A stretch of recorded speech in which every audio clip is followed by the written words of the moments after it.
First things first, my name's Kenneth. Our company is ILEG Technology Screens. And we have people out there at the end of the day that are very jealous of our work. I mean, very jealous. And because they can't figure out how to do it themselves, they think they know our products, which I cannot express this enough. You don't know our stuff. And again, this is why we have something called Match and Better demonstrations where you can come in and make your product and try to match our demonstrations. It's very simple, very easy. But we never get any of those. We just pretty much get the same old crying and whining, as we usually used to. So, Mr. Williams, for some reason, and I don't know why, you would even speak about this kind of technology because you don't even know black technology. I've seen the screen you had on your wall. It is very dark. The colors were dark. The white levels were dark. It was just a awful, awful, awful product altogether. And keep in mind, you really can't do the type of business in the place you're at anyway. But anyway, so yeah, you don't know what you're talking about when it comes to black technology. I can clearly take a black surface, put it on a standalone by itself, and then basically hit it in front of our screen, and it doesn't even read. So again, you guys really don't know technology. You just don't know it. Let me grab something here. So, the technology you're seeing in the thumbnail is a screen that allows it to read at 50 to 300 lumens outside. It can read in direct sunlight. It has the ability to be able to do a number of things besides being used for a type of projection screen advertisement. It actually be used for projection screen advertisement. It can be converted to wallpaper. It can be converted to different types of plexiglass because we can coat it with. It's also a coating we use for basically for we're working on outdoor golf simulators and stuff like that. You can actually operate a simulator outside of direct sunlight. So it's a daytime projection screen. And keep in mind, LED monitors are very expensive. I talk to companies all the time who deal with LED monitors, and they said they're very expensive screen to have. Also, too, a screen that also too runs the risk of being cracked or damaged, where our screens wouldn't have that problem at all, period, because again, they're not monitors at the end of the day, so they wouldn't have that issue. Now, what Mr. Williams doesn't understand, because Mr. Williams doesn't crack a book, he really never does. See, our screens are submersible, which means they can be dropped underwater. I got companies coming in that have those screens dropped in large fish tanks to project all kinds of visual and special effects of them, such like Disney, that will have the ability to drop a giant tank in water and with the projector mapping applications, make just about anything they want push through that water. So basically, if they know how to line their screens up right, they can bring in a visual effect kind of 3D application that gives off like there's something actually moving around in the tank. That's something you can't do with an LED monitor because it's a circuit system. It would have all types of problems. You would never be submerged underwater. Projector mapping applications can't be used on an LED monitor. It just would never work. Trust me, I know. I actually have the equipment here to do so, and we tested it. It doesn't go so well. Anyway, so there's a number of things that AdTech actually does. On top of that, LED monitors, especially outside units, are very expensive. A 20, I think it's a 27 inch or 20, 25 or 20, no, it's 20 inch, $30,000. It costs 30 grand. They have a 20-inch screen outside. They're very, very expensive. Our technology is a lot cheaper than what you would call a 20-inch monitor. So, no, it's two different types of technology which you don't understand. Don't speak about things you don't understand. You don't even understand the physics of black technology. Pointing to a wall with a little bit of light and going, oh, look, it's taking it. No, that's nothing, no, period. Nothing. What you have there is basic black paint mixed with white paint and maybe a little silver in it. That's all you have.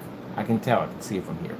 I know because I've made several different forms of black paint to put against my own product to make sure that no one could actually match it. And I know the reaction that we got from it, and you have the exact same reaction we got in testing. That's how I know it's in your stuff. So, no, you guys don't know what you're talking about. I know so badly. You're so badly, so jealous. You're super jealous. So badly, they want to be able to figure out our products so badly. But it's not for you. You don't even have the intelligence level, first of all, to understand it. You really don't. You have to know some knowledge to do it. So you don't have it at all, period. And second of all, like I said, sticking a screen in a dark environment, easy. Our demonstrations are unmatched. There's not one company on the face of the planet that can basically match that screen. I've got companies that have contacted me just about every single day on that technology. When that screen is completed, they'll be able to operate a 200-inch screen outside at 9 o'clock in the morning, where the other screens can't function at that level. And as for the LEDs, they're far too expensive. Keep in mind, if I were to throw a rock at an LED screen, I could shatter that front of that screen easily, much like your OLED screens that you have inside. Your kids can smash and break those things very easy, and to replace that screen costs more than what the TV is actually worth.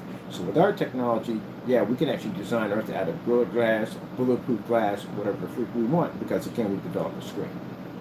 So we do have a Gorilla Glass screen coming out, and one is actually bulletproof. Pretty cool, huh? Yeah. We can do whatever we want to do with that technology. So when we have screens that have massive sizes that we know could run the risk of getting damaged if they would, that surface is made out of a special Gorilla Glass. You can't even chip it if you wanted to. Try doing that with an LED. Not going to go so well. So anyway, no. 2 different types of screens at the end of the day. Saying that you can go to Walmart and buy that. I've seen the Walmart screens already. I've been there and done that. I'm a research junkie at the end of the day. I study and research just about everything I can get my hands on to make sure that when I launch something, and I pay for patents and trademarks and all that stuff, and everything they pay for advertising, which costs a lot of money, I want to make sure that there's nothing like it when I launch it. And so far, there isn't anything like it. So it's sad because these individuals go on the YouTube channel and they try to find things. Oh, this does the same thing and that does the same thing. You don't know nothing about anything. Honestly, you don't. Good gracious. I mean, every day. Do I have to come out here and embarrass you guys? I mean, literally, you know what happens in these videos, right? We come out here, we make one of these videos, we crush you, right? And then we make a new product like that thing over there, and then we blow you out of the water. Really, seriously. We made that in 20 minutes a day.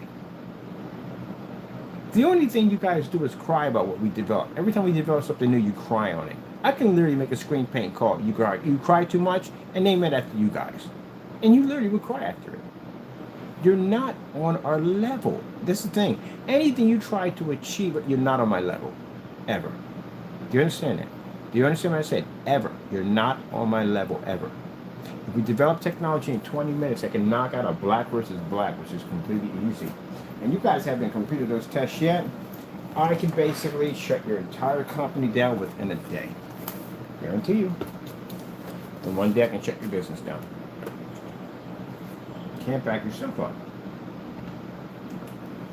Well, since you can't figure out how the technology is designed, the next stage you have for you is to try to find something that can compete with it. I've already looked at all the LEDs. As a matter of fact, I'm in multiple forums for LED screens. I know everything about those screens. Just like the OLEDs, I'm in multiple forums for those. So I know my competition. One thing you have to know in business, that whoever you're doing business with, whoever your competition is, you have to know them. It's stupid if you don't know your competition. You pretty much spend a lot of money and go out of business. Do you think I'm not dumb enough? You think I'm stupid that I wouldn't go in and check all these LED screens? I'm in forum sites for these things. They're very expensive. And our projectors that we use in our demonstrations are extremely cheap. The whole setup costs far more less than the LED and does far more than the LED can do. LED screens aren't transparent. That technology is. Even the LG, the transparent screen, that for some reason can't read 100% black levels when you transfer through it, because that's a second screen that comes up, is basically, not happening. That stuff has an invisible black technology. So, buddy boy, it's sad, but no, you're not on our level, put it that way. I can project and build tables out of it, anything I want. Matter of fact, I can 3D print screens. So, yeah. Anything we want. Anything we want. If I want to make a table completely 3D printed, my buddy's got the equipment. He can print out a car if he wants to in that machine. That machine is huge. It's a big machine. It'll fill up this entire room easily. It's one machine. It's huge. So he can print out houses with it. He got a big, big machine. He got another one that's coming in that actually does the houses and stuff. He's doing something for some kind of program he got from the government or something. It's crazy. But anyway, so I can print out a table, and all we'd have to do is blast it with that code in it. bam, it comes a projection screen TV setup that you can actually go outside with it if you want. You can have it on your patio, and you can actually watch movies right through it. That's what we engineer, not the same thing. Good gracious, I swear. This is what Batman said at the end of the day. The stupidity level is running on all cylinders in that place. Gee whiz. I don't even understand what LED stands.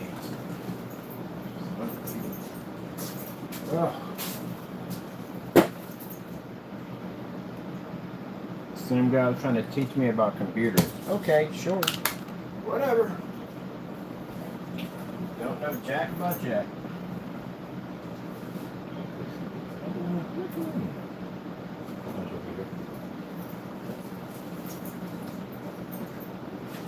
Another thing too is they use LEDs, small ones, for visual effects for computers. Do you have any idea how much those things cost? That little tiny screen can jump your PC up to $3,000 to $5,000. That's a lot of money. And you won't be taking it outside, would you? Not going to happen. Can't take that outside. You know what's interesting? What makes that stick to that just like that? The fans do. So the fans are designed to draw air into the system, which actually connects to that and pulls that to right against the screen, which I've noticed I have one fan outward to pull it right against it, so it sits there snug. So this technology here, as I showed you in the demonstration of me being inside the office, and the next you know, I'm all over Allentown. I'm here, I'm there, I'm all over the place. Drag the LED screen all over the place, and yeah, it's not working. Even I've seen the small portal ones, and at the end of the day, the problem with the LEDs, they have something called a narrow viewing cone effect, which means what happens is the bigger the screen gets, the more the side gets distorted, which I found out in forum sites. So before you actually pick out, say, oh look, what's up? No. They have a distortion issue, which means that if you turn to the side, they go dark. Also, they have an issue with dead pixels, capabilities, and on top of that, screen burn-ins. There's a lot of stuff they go through. And on top of that, the cost to repair them is extremely expensive. That's why when you see a TV sitting out there in the trash, everyone's probably done this one already, and you go pick it up and you say, who would be dumb enough to throw a TV in the trash? I can just get this fixed. I'll just call the number on the back and get it fixed, right? And then you find out when you call the number, you find out the replacement part for that particular screen is super, super expensive. And now you know why it's sitting in the trash. So all you do is just remove someone else's TV and put it in your own trash. Everyone's done that one before. Costs too much money to replace it. Let's go to a brand new one. That's what you're going to end up doing. Where are we on this one? Here? No, that's going there. There we go. There's my QME popping up right there. So the fact that this technology only requires a 300 lumen projector to operate in daytime hours means for the consumer that if they operate with a projector of 2,000 lumens, that's the equivalent of a projector of 7,000 lumens. And they can do it in direct sunlight. Also, too, it's front and rear technology. Did I bring that weapon already? We also have them in jet black. You can't even see through these things, but an image can push right through them.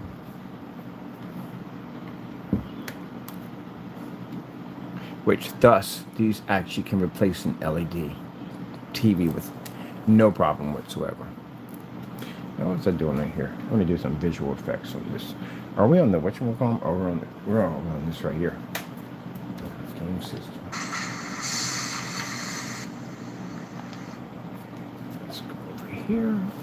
I'm going to do some. Now this is called the Flex. Flexes are designed to be visual effects screens. So spending all that money for your PC at the end of the day, and if you basically want one of those visual effects screens that costs a lot of money, you don't have to worry about that because we have this technology. And when you're done, I can disconnect this and go outside and watch a movie off of it. So I got companies contacting me. Why? Because they don't want to spend 90 to 100 grand for a screen. Mind you, for those screens in our panel system at the end of the day, we have a screen that actually is 200 inches and it's rolled up. You can roll it up. Yeah. It's a wallpaper, 200-inch screen. Because again, we can design them any way we want.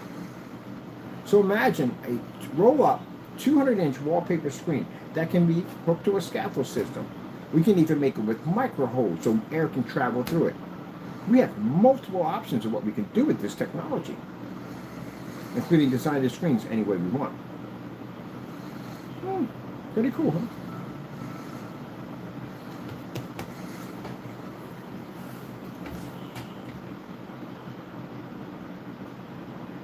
We got some fish over here? I'll do fish. Isn't that cool?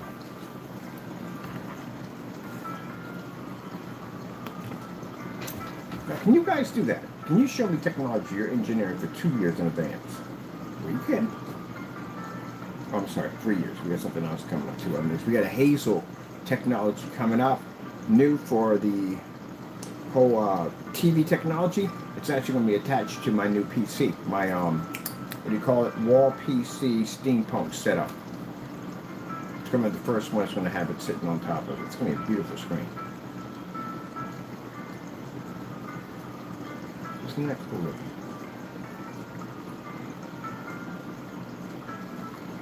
As for the other guy, he calls himself, I don't know what you call yourself in the day, don't care. See the gaming screen I have over there? Yeah, that'll put your monitor to shame. Listen, this stuff right here, yeah, we make our own screens. You build your own PCs and make your own screens. You know how cool that is at the end of the day to be to do that? So if I wanted to build me a desk, I can print one out, build me a PC into the desk, and make the entire desk a projection screen. And also, too, with that Connect system back there, I can drag and drop images, make it fully interactive. The thing has a voice system, voice command on it. Oh my goodness, I'm going to modify that hardware. Let's speak to my desk.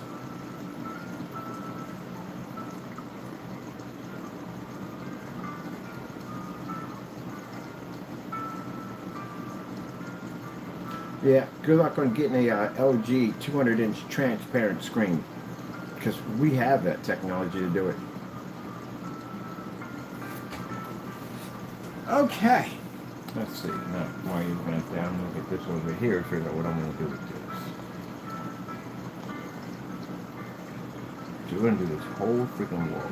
So it shouldn't be hard. Okay, we got one panel here, so we need 8 more panels, which shouldn't be hard to do. One kind of application, knock it up and done, roll it in. I think we got enough. We already have enough to knock out a whole entire wall. It doesn't take much. I put so much on everything, it's just way too much. What do we got? I got to be downstairs, do a demonstration with the other surface on that one. Yeah, LED's way too expensive.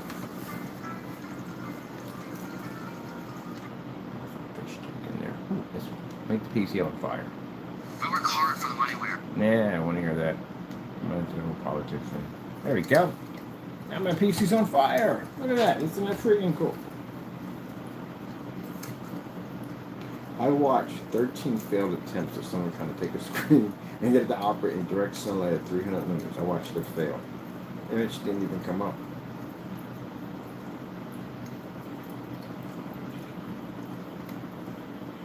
It's a 15% technology. Means that peaks at 100%, you wouldn't even know what to do with it. How to even find the level or the other thing's going to be on.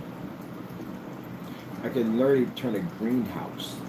I can build a greenhouse with that technology and watch a movie off the ceiling while the sun pushes through. So that's when I sat there and said, the demonstrations that we're going to be showing that screen up, we're going to be in a greenhouse in the middle of a field. Let's show you how powerful they are. There's no projection screen company on the face of the planet that can do that. Every single company, Black Diamond, Elite Screens, all those big companies, they're inside. Barely making it with the light that pushes through a window, and we can play in a greenhouse outside. Okay. But anyway, it's jealousy, and I understand it, you know what I mean? You guys can't make the technology. Let's try to find something that evens out to it. I know everything there is about LED TVs at the end of the day. Yeah, I know there are flaws and problems that they have. Same thing like the OLEDs and how expensive these things are. Do you have any idea how big a 100-inch TV is? Mine, you get the plastic around it too on top of that. They're over 11 feet high. Your doorway approximately is going to be between 8 to 9, maybe 8 to 9. Lucky if it's 9. Most people are 8.5. How are you going to get that thing in? It's interesting to watch. And then on top of that, the power that thing's going to consume is going to be unfreaking believable. When you get your your electric bill, you don't think they're mistaking it for your social security number. These are the LEDs, them things eat a ton of power. Yeah, our projectors running our stuff can run off eco mode, which means they use hardly any power to run.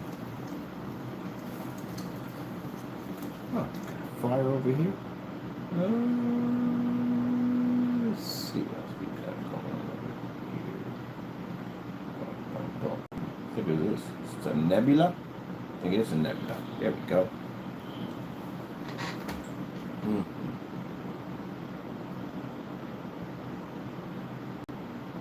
So we could do a surfer window, big one, 200, 300, stretch from one section to the next. Do you have any idea what an LED would cost to do that at the end of the day? And unlike them, we can remove that surface out. So it's a film surface, just like a wallpaper TV. They can take it up, roll it up, and take it with them. Can't do that with that screen.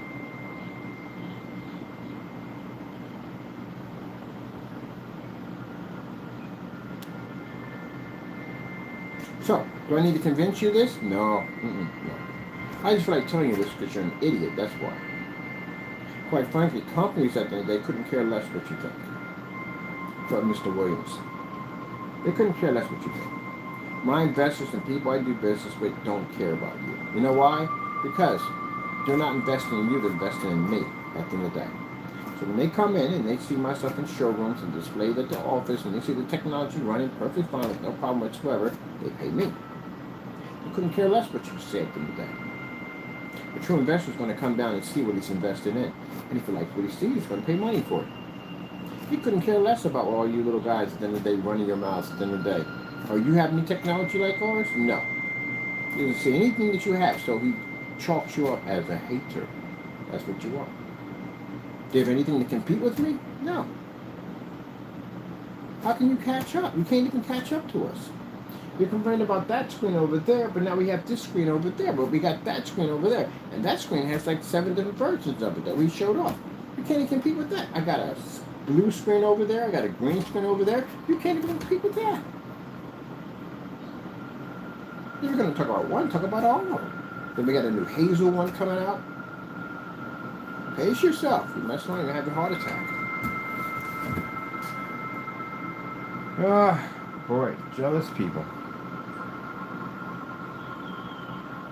Okay, we had somebody inquire about the AdTech technology. They want to put up, like I said, a screen outside, but we can't sell it to them. We can't sell that technology. Number one, we can't sell it to them because it has to be trademarked and patent, and all that stuff has to be on it so we can protect it. You know, just in case we got somebody tries to 3D print one at the end of the day. You already know that joker at the end of the day. That freaking thief. Every time I think about when I talk to a patent attorney about that, I think about that joker at the end of the day. Thief. Cold stone thief. But don't worry. I got you taken care of. We got a letter coming to you. I got you taken care of. I'm going to get you fine fixed once and for all. We'll take you to civil court and take care of you. Or whatever court we got to take care of you. But if that's the police baton, you want a faster response, sue them. Take them to civil court. You get them in there, you can get anything you want in there. Not only can you sue them, you can bring criminal charges against them too while you're there. That's what we plan to do. So when the letter gets there, I advise you sign it to see us in court. Now, like I said, you know, you talked all this trash. You said that was all these things. You should have no problem signing it, right? There should be no excuses at all. So I look forward to seeing your signature. If you don't sign it, well, then guess what? I got a process server coming to your door. 5 of them. So you're going to stay in that apartment and never leave, or they're just going to keep posting your door. They will wallpaper your door.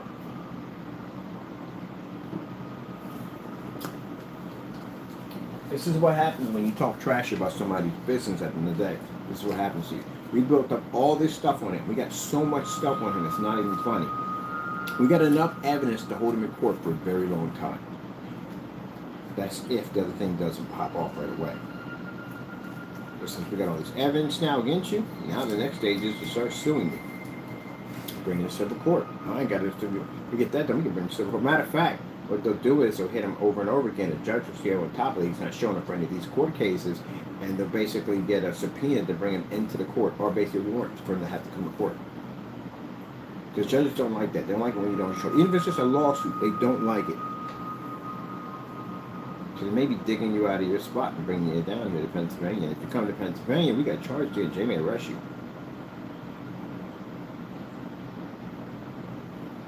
So there's another way to do it. Just go suing you. Till then, boom! Shakalaka. Boom, shakalaka. Boom, shakalaka. Boom. Charge my unit up. Don't we got that Space Invaders Extreme on one of our accounts? I think we do.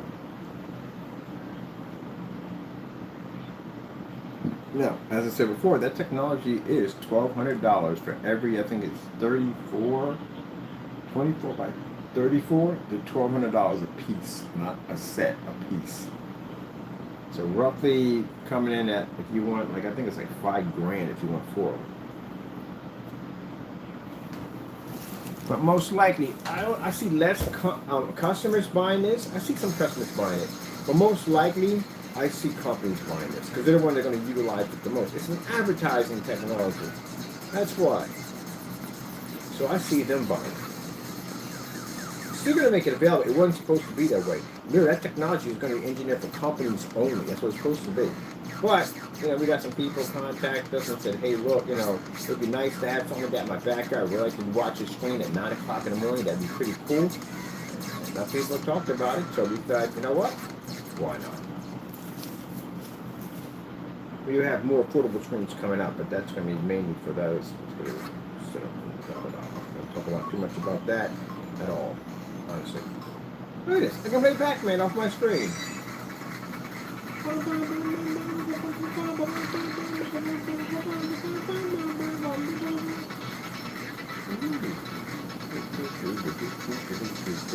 Hey, let's see you take that LED monitor and do this. Nah, you can't. It's stuck to a base. And even the ones that they have that are portable are not transparent. This is also flex. I can roll this up if I want to. Woo! And we're going to get that cherry bird. Bam! Have you ever played Pac-Man underwater? I don't think I had. I got to do Pac-Man underwater.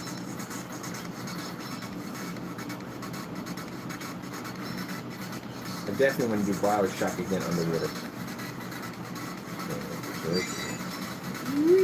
Look at that. Let me get on the side. Or no? And this. There we go. Alright, I'm sure we're going with this.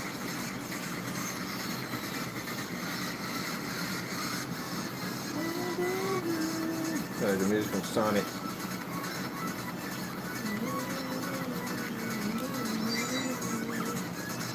How do you people building me a Pac-Man screen, a customized Pac-Man screen?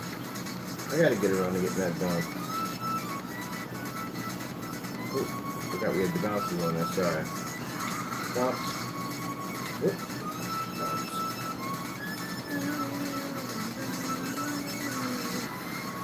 So when I get the big boy screen built over there, I ordered I got a flight stick already. I had the pedals for my flight stick so I can do the mech games on it. I ordered a steering wheel system. Yeah, the steering wheel's going to look like that 170 inches on that screen over there. Oh, it's going to be nice. Get up there.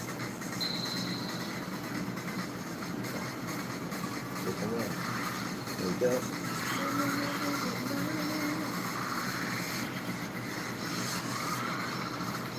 Oh, you monster. You're a freaking monster. So, no, Mr. Williams, you don't know what you're talking about. At all, period. As always, you really don't. You're just a guy ranting in the apartment with mental problems at the end of the day, when you do have mental issues. Don't worry. We got something for you to take care of that problem for you. We'll be making a trip to Baltimore, me and my attorneys, and I will be getting you a 302. I'm a guarantee. And we got enough evidence on you to show the judge that you are not in your right mind. Even the officer sat there and said you can see he has some type of mental issues. So, mandatory. 50 years. 302. You do the math.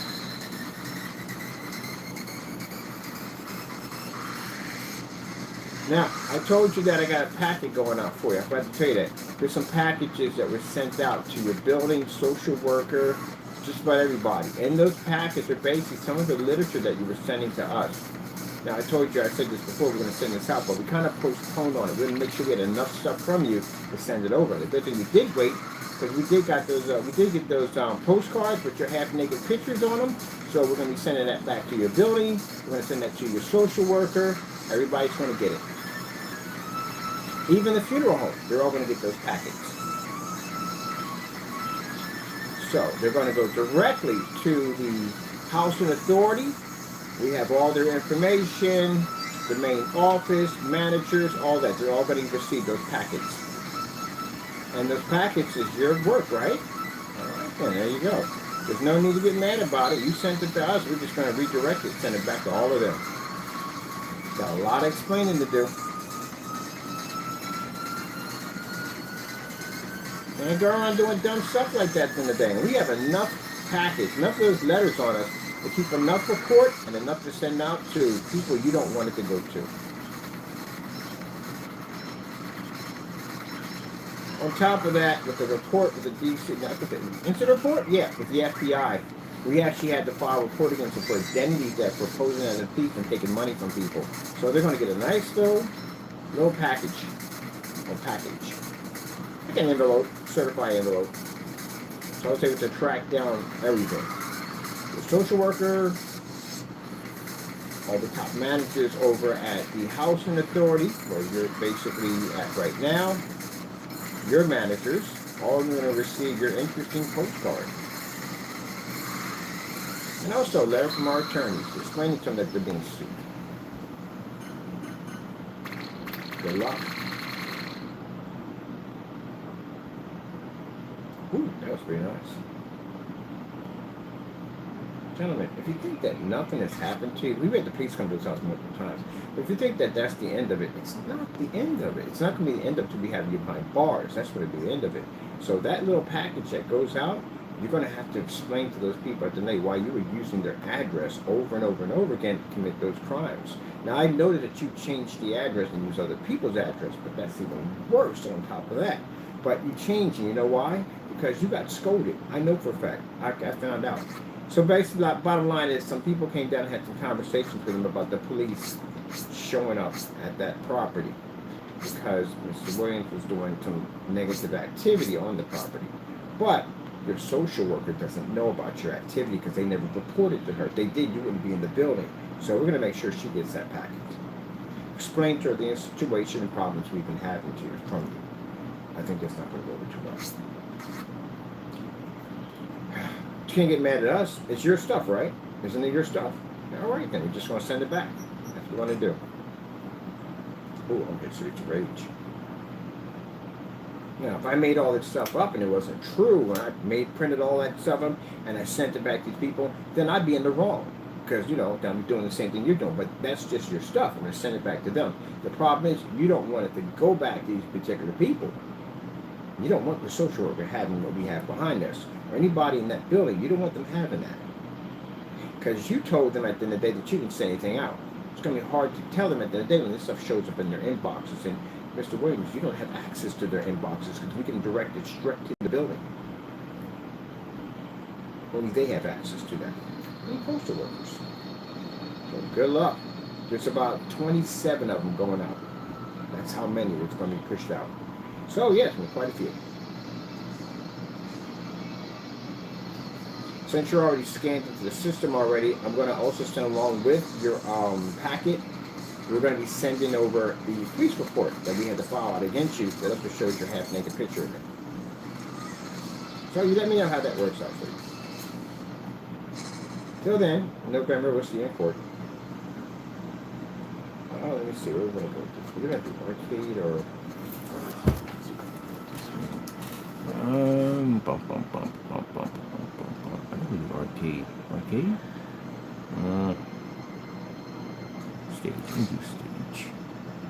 Complete.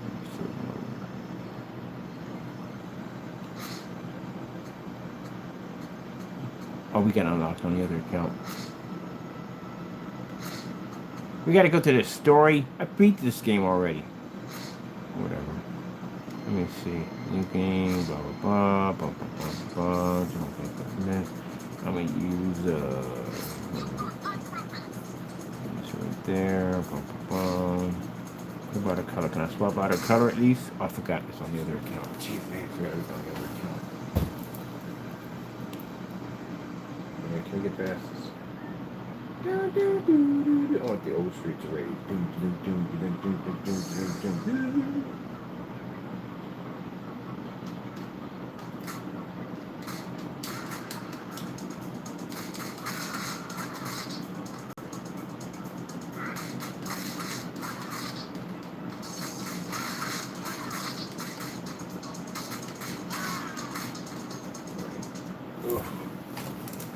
Let's see.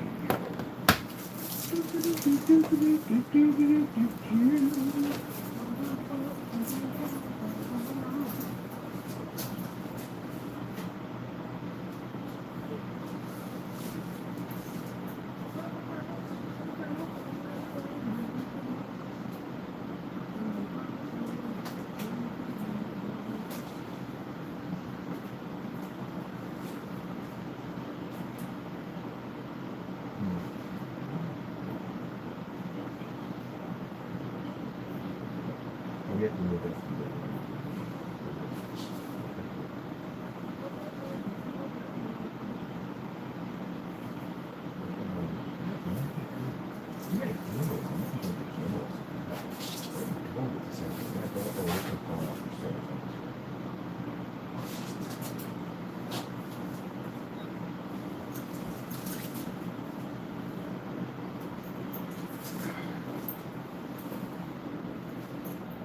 Technology we make, we don't sell.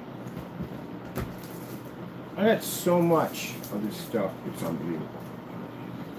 That stack in the corner, that stack in the corner is tons of screens. We test it and we don't do nothing with them. See that? That's all test screens over there.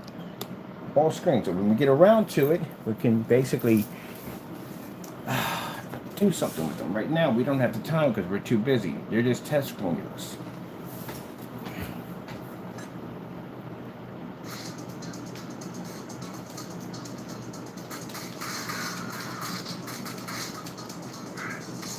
You guys are struggling to make a black paint. And we have 20 of them over there right now. And we haven't even got a chance to play around with you. Oh, get off me.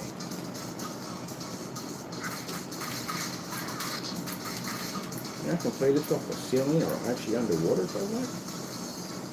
Let's get up the stairs. Yay!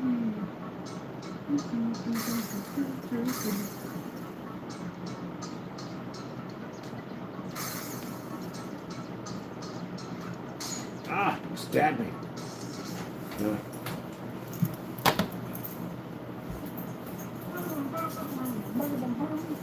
The technology is just like, I forgot which one it was. Yeah.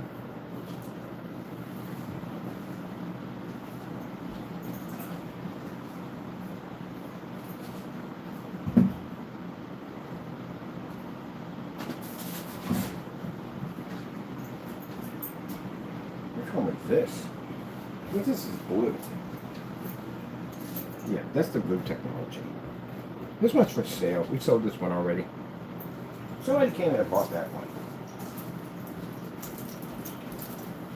We have to transfer stuff over to them. That takes time. Get off me. Stab me 3 times a day.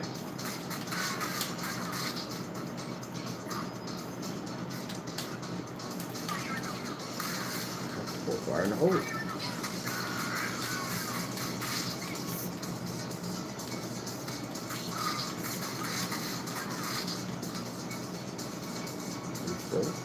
Down.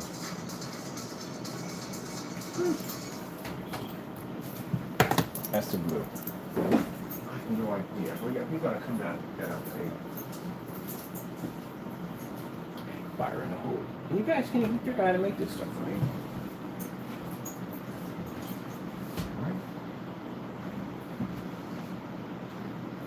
Transparent black technology.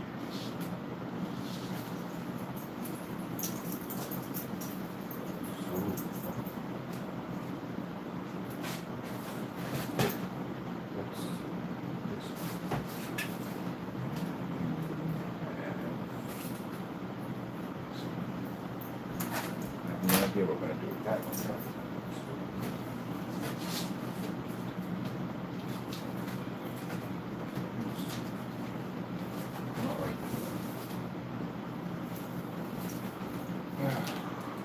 Well, we got to test this for the lead screen, so I mean, there's no electrical part.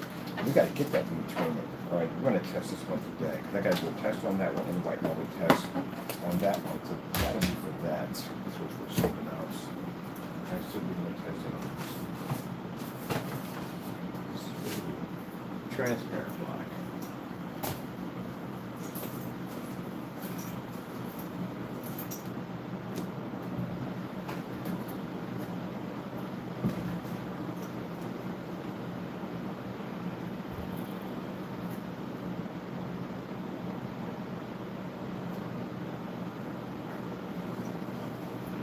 It's a transparent black technology.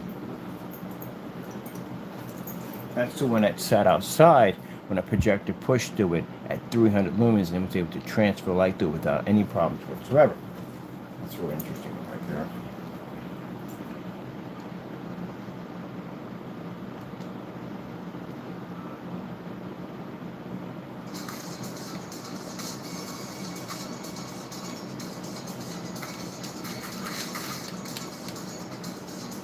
Switch it around.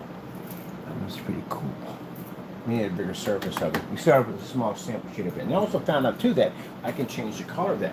Blue, red, green, whatever, and it still transfers in white and invisible contrast. So that gives us a chance to change out the screen. That's what makes the fluorescents. That's what the fluorescents are. Fluorescents are different colored screens. So what if I take a transparent yellow screen? Can we get contrast, white levels and all that to read off of it? Yep, we can.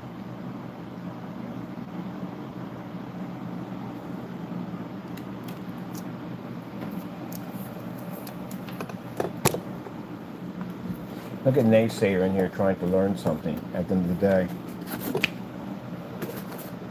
Trying to figure out how it's done.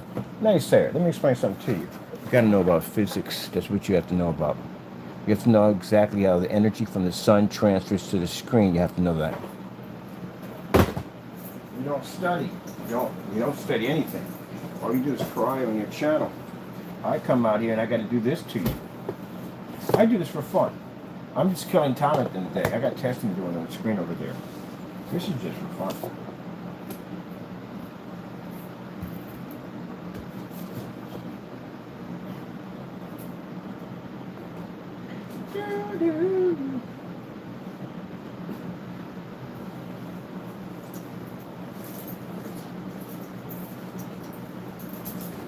I calling you an idiot? Oh, I can easily call you that. You know, every time you want to sit back and have a little debate on basically nuclear physics or basically what I like to call fusion nuclear physics, I want to study that in a day, or hydroelectric energy, which is something I really like to study. I don't think you would have that conversation with me. Right? No. I think I got to bring it a little bit further up. There we go. So you can get a little bit more clarity out of that. There we go. Isn't that pretty cool right there? It's pretty awesome, isn't it? Yeah. You know what's interesting about this technology that we figured out? That the lamp glare completely cancels out outside. Even when it's a see-through clear screen, the lamp glare completely cancels out. Not even there anymore. It doesn't. Which is pretty interesting. Or some testing I did. Let's get this over here like so. All right.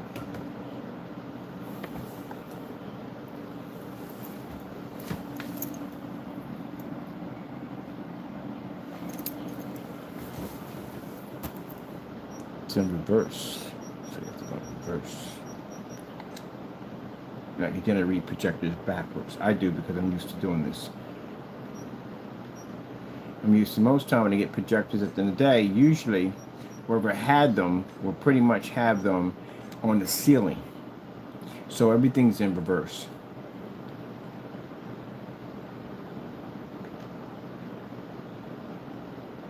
Now this technology here, it's only 5% completed.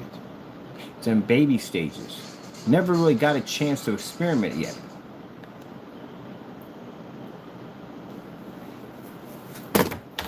Whoops. I mean, if that fall over. And that technology can be submerged underwater. It's baby steps. 25% completed. Pretty soon we're going to have the size of that one over there on display outside. See, I plan to take the black one outside in the middle of a snowstorm and produce white snow off of it. And I plan to take the clear one and actually burn a fireplace through it and show stars and the nucleus and all that other cool stuff. Well, not the nucleus, that'd be wrong direction. Nebulon.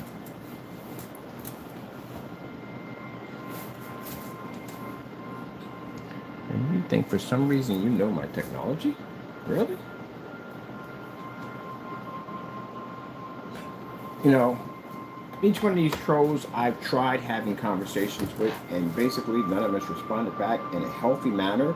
They used to scream at me, yell at me, send me emojis. That's pretty much it. People do that when they're threatened. They scream and yell when they're threatened. That's what they do. I even asked Mr. Rogers, who calls himself a philosopher, exactly how does range gain work, and I've never got one response back. It's right there on the blacklist. You can see us contacting him multiple times, asking him questions about it, and doesn't know. Gentlemen, you're in a circus and Jamie's the ringleader. That's what it comes down to. Each of you have a special ability to make people laugh. And your products, well, they're the punchline. They're the biggest jokes of all. Your companies don't even exist. Who are you? They can't grow, they can't prosper, they can't do anything at all, period. Because you built them on a stack of cards in the middle of a tornado. You have no foundation, nothing whatsoever. Any question asked about, they completely crumble. Till the day, we still have our state removed. I told you at the end of the day that my state's not there. The reason why? Because they have to remove it. You can't afford us coming in and buying that product and get it down here for testing. It doesn't work. I gave them 1 month. Nothing at all. Not a thing. Now, for people at the end of the day that don't like me at the end of the day, that was your great hope at the end of the day? Well, that didn't go well, did it? It got crushed. His business got crushed. We got him to return money back to our account. We got him to shut down his page multiple times. That didn't go well for him at all. And he's getting sued for $100 million for posting my face without permission. So, that's gone. Fernando, at the other hand, well, he's facing some very serious problems. His business went shut down, and his paints are fakes and scams. He's ripping people off on eBay. And now he's got a special letter coming to his front door. And if he doesn't sign this letter, his life is about to become a nightmare. Oh, sorry about that. Misspoke. Your wife and kids, which are now pre-adults now, are going to become a nightmare because now they're old enough to be served. And I will serve anyone coming out of that apartment now. So, you don't sign that document, the process servers come. You sign the document, you just back up everything you said about Mr. Bird. That's all you have to do. I mean, you had all that confidence when you went on your YouTube channel. You sat there and said, we have recordings. You're saying that, hey, I'm an honest person at the end of the day. I tell you the truth. This person's nothing but a scam and a rip-off artist. That's what you said, right? All right, then. If that was what you said, Mr. Fernando, then this is what you're going to do. When the letter reaches there, you will sign it and meet us down here in Pennsylvania in court. That's what you will do. If you don't, then the next stage is not going to be a stage you're going to enjoy. Those process servers will beat and kick on your door. They will make sure you come out of the apartment. I got some pretty interesting ones at the end of the day. They get the job done. They're efficient. And you can't do anything about it. Well, how are you going to do anything about it at the end of the day? What are you going to do? Nothing. You can't do anything at all. So they're going to hit that door. They're going to scream process server. They're going to show up at 8 o'clock in the morning. They'll be at 9 o'clock in the morning. They're going to show up all hours of the day, all hours of the night. They're going to be there. If they can't get to that gate, they will reach out to your landlord and they'll explain to them the situation they have in apartment E. So which one you want to go with? Sign the document, CSMPA. That's all you got to do. Mind you, big bad man at the end of the day, tough guy. That's what you are, right? Made all these statements about my company, right? All right then. And sign the document. Because if it gets refused, you know what comes next. I sent that first process server to your door. These are far worse. These guys will sit out in the car and wait for you to come out. They'll get pictures of you, what you look like. They'll serve you. They'll make a difference. They'll knock on your door every single day. all hours of the night, they'll knock on that door. And they beat hard. Process server! They're loud. They want you to know you can hear them. But they want your neighbors to hear them too. And they'll contact your neighbors. They'll knock on the door. Say, hey, does this person live here? So and so and so. You're a process service. We're here for Jamie Fernando Gonzalez. What do you think your neighbors are going to do? Your neighbor's going to reach out to your landlord, say, hey, apartment E's got problems. There's a process service coming in and out of here, actually knocking on this door. Because they're going to find it disturbing. Who the freak want to sit there in their apartment and hear somebody screaming process server from across from them? Nobody wants to. And they're going to stick their head out there and see what's going on. So that's definitely going to get back to your landlord. And your landlord's going to reach out to the process server. And the process servers are told that when he does reach out to us, make sure he gets my information. I want to have a nice little talk with him. Because I'm going to sue him. Number one, you're undocumented. That's one. You can get in a lot of trouble for that one.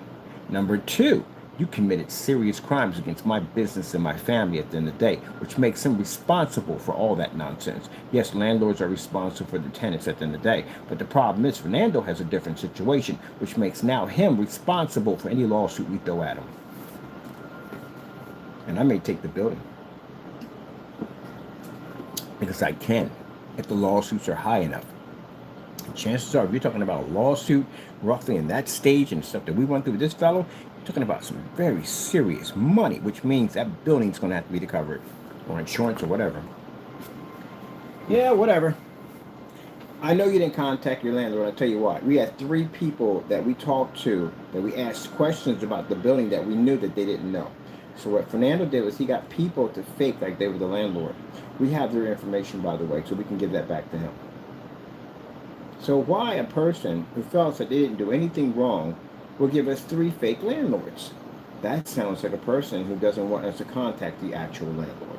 Because I guarantee you, the actual landlord told you when you first moved into that place, I guarantee this is what he said. Keep a low profile, don't cause any waves, stay low, and mind your business. That's all you have to do. And you did the opposite. Because you know why? I bet you the first time you were there, you were very quiet. I bet you didn't even make a noise. You didn't make a sound at all. You were extremely quiet. But then you got comfortable. That's what happens when people make mistakes. They get comfortable. And that's what you did. And you figured nothing's going to happen to you. This, that, and the other, so for so. And you kept testing the waters and testing the waters. And now look at the situation you're in. Okay, well, remember, when that letter hits there, it's lights out, buddy. That's when it all ends. So you have to make that decision, what you're going to do. Sign it. Let's go to court. Come down here to PA. That's what you're going to do. You're going to face that judge. You have to back up everything you said about my business. We got several different charges we filed against you. So we'll go from there. So either you're going to back up what you said on YouTube, or you're going to sit there and say that I never said anything about what he said. Well, we all heard it. All of us witnessed it. We all heard it. We got a ton of evidence to choke off horse. So what are you going to do?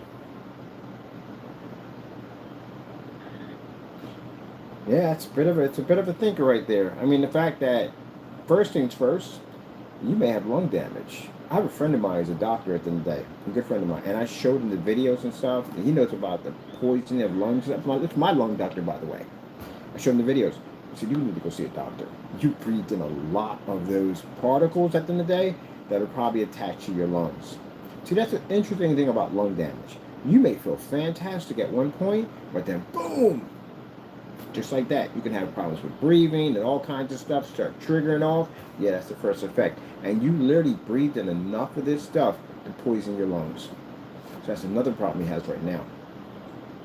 From what I read in that stuff, those machines, I went back and confirmed that with my buddy who actually owns the shop. That's why he walks around with this freaking hazmatic suit on, with this freaking respirator through machine. I don't know what it is. It's connected. It's got these freaking filters on each side. I was like, what the freak are you wearing all that for? He said, these things are poisonous.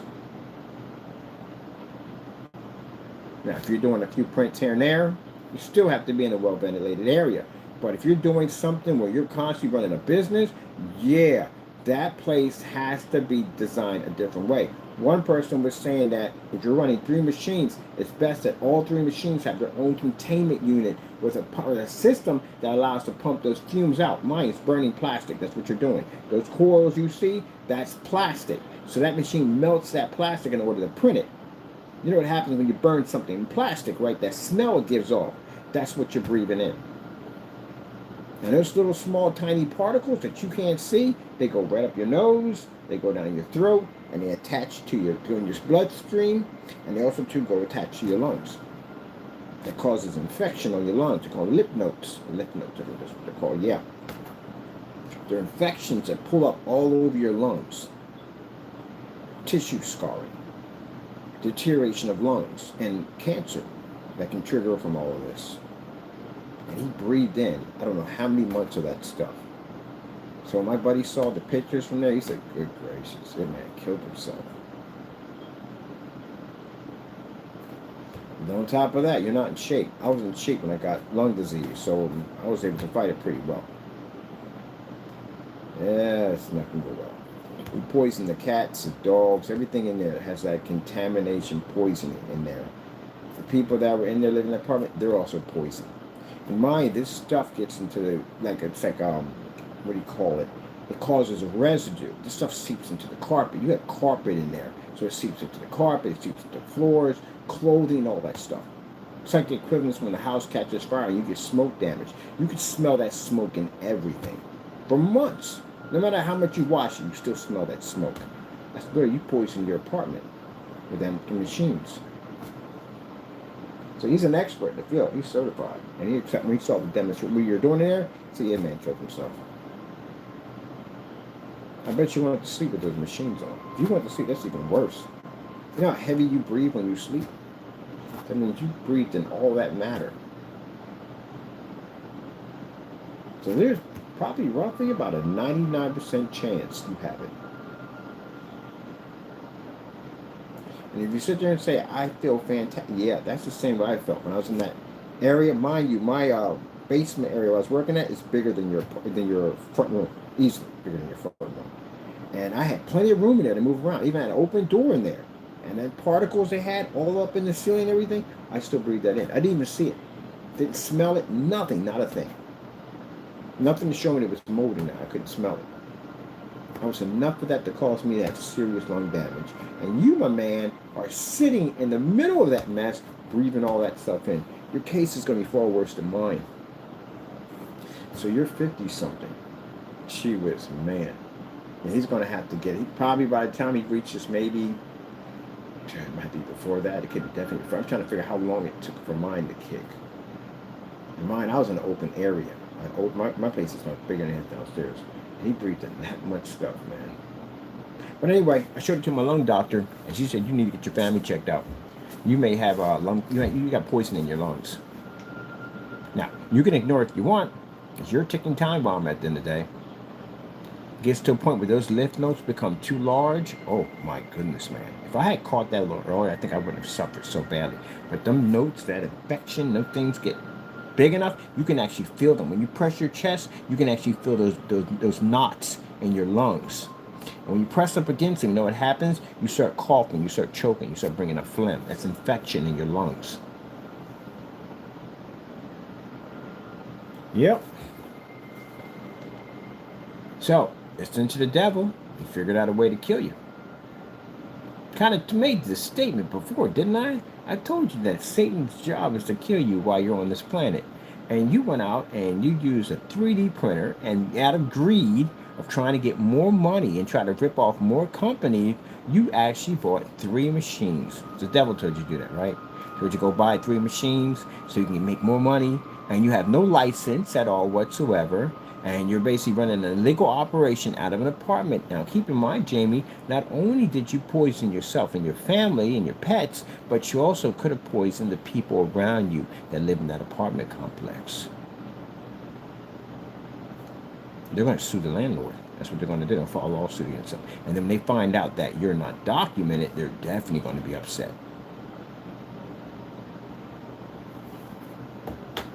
Sad thing about that is, I told you, you're your worst enemy for your own people. Because you're going to take that on your people. some people in that apartment are not going to look at it the same way I see it as you're just a bad seed. That's what they're going to see it as. All Mexicans are bad seeds. That's what I mean by you're a bad influence to your people. Because you're not going to take it the same way as other people. You're going to take it in the day that I pay rent. I basically have a lease at the end of the day. You mean to tell me that you have an undocumented over there and he's running a 3D printing machine business over there that's flushing chemicals around my kids, my pets at the end of the day? Yeah, you triggered all that. Now, Jamie, at the end of the day, which is sad about him, he'll sit there and blame it on us. Oh, it's his fault at the end of the day because he went out and reported it. Yeah, I reported it. I'm the one that's filing the charges against you.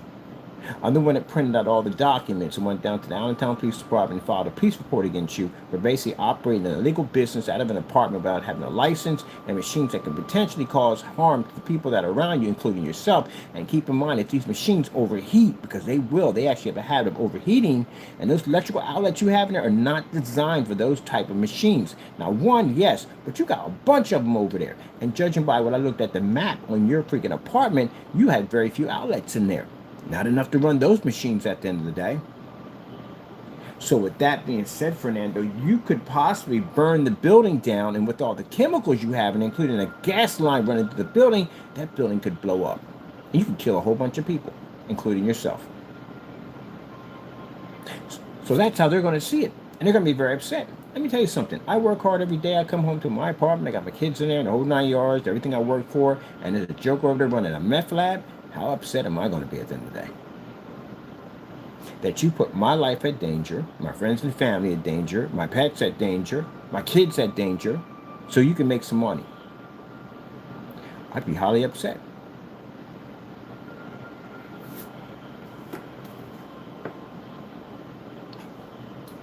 And for those people who supported the nonsense, any kids, anybody in that apartment gets sick, those fumes that travel over, any child got sick, anything that dies over there, that blood is on your hands.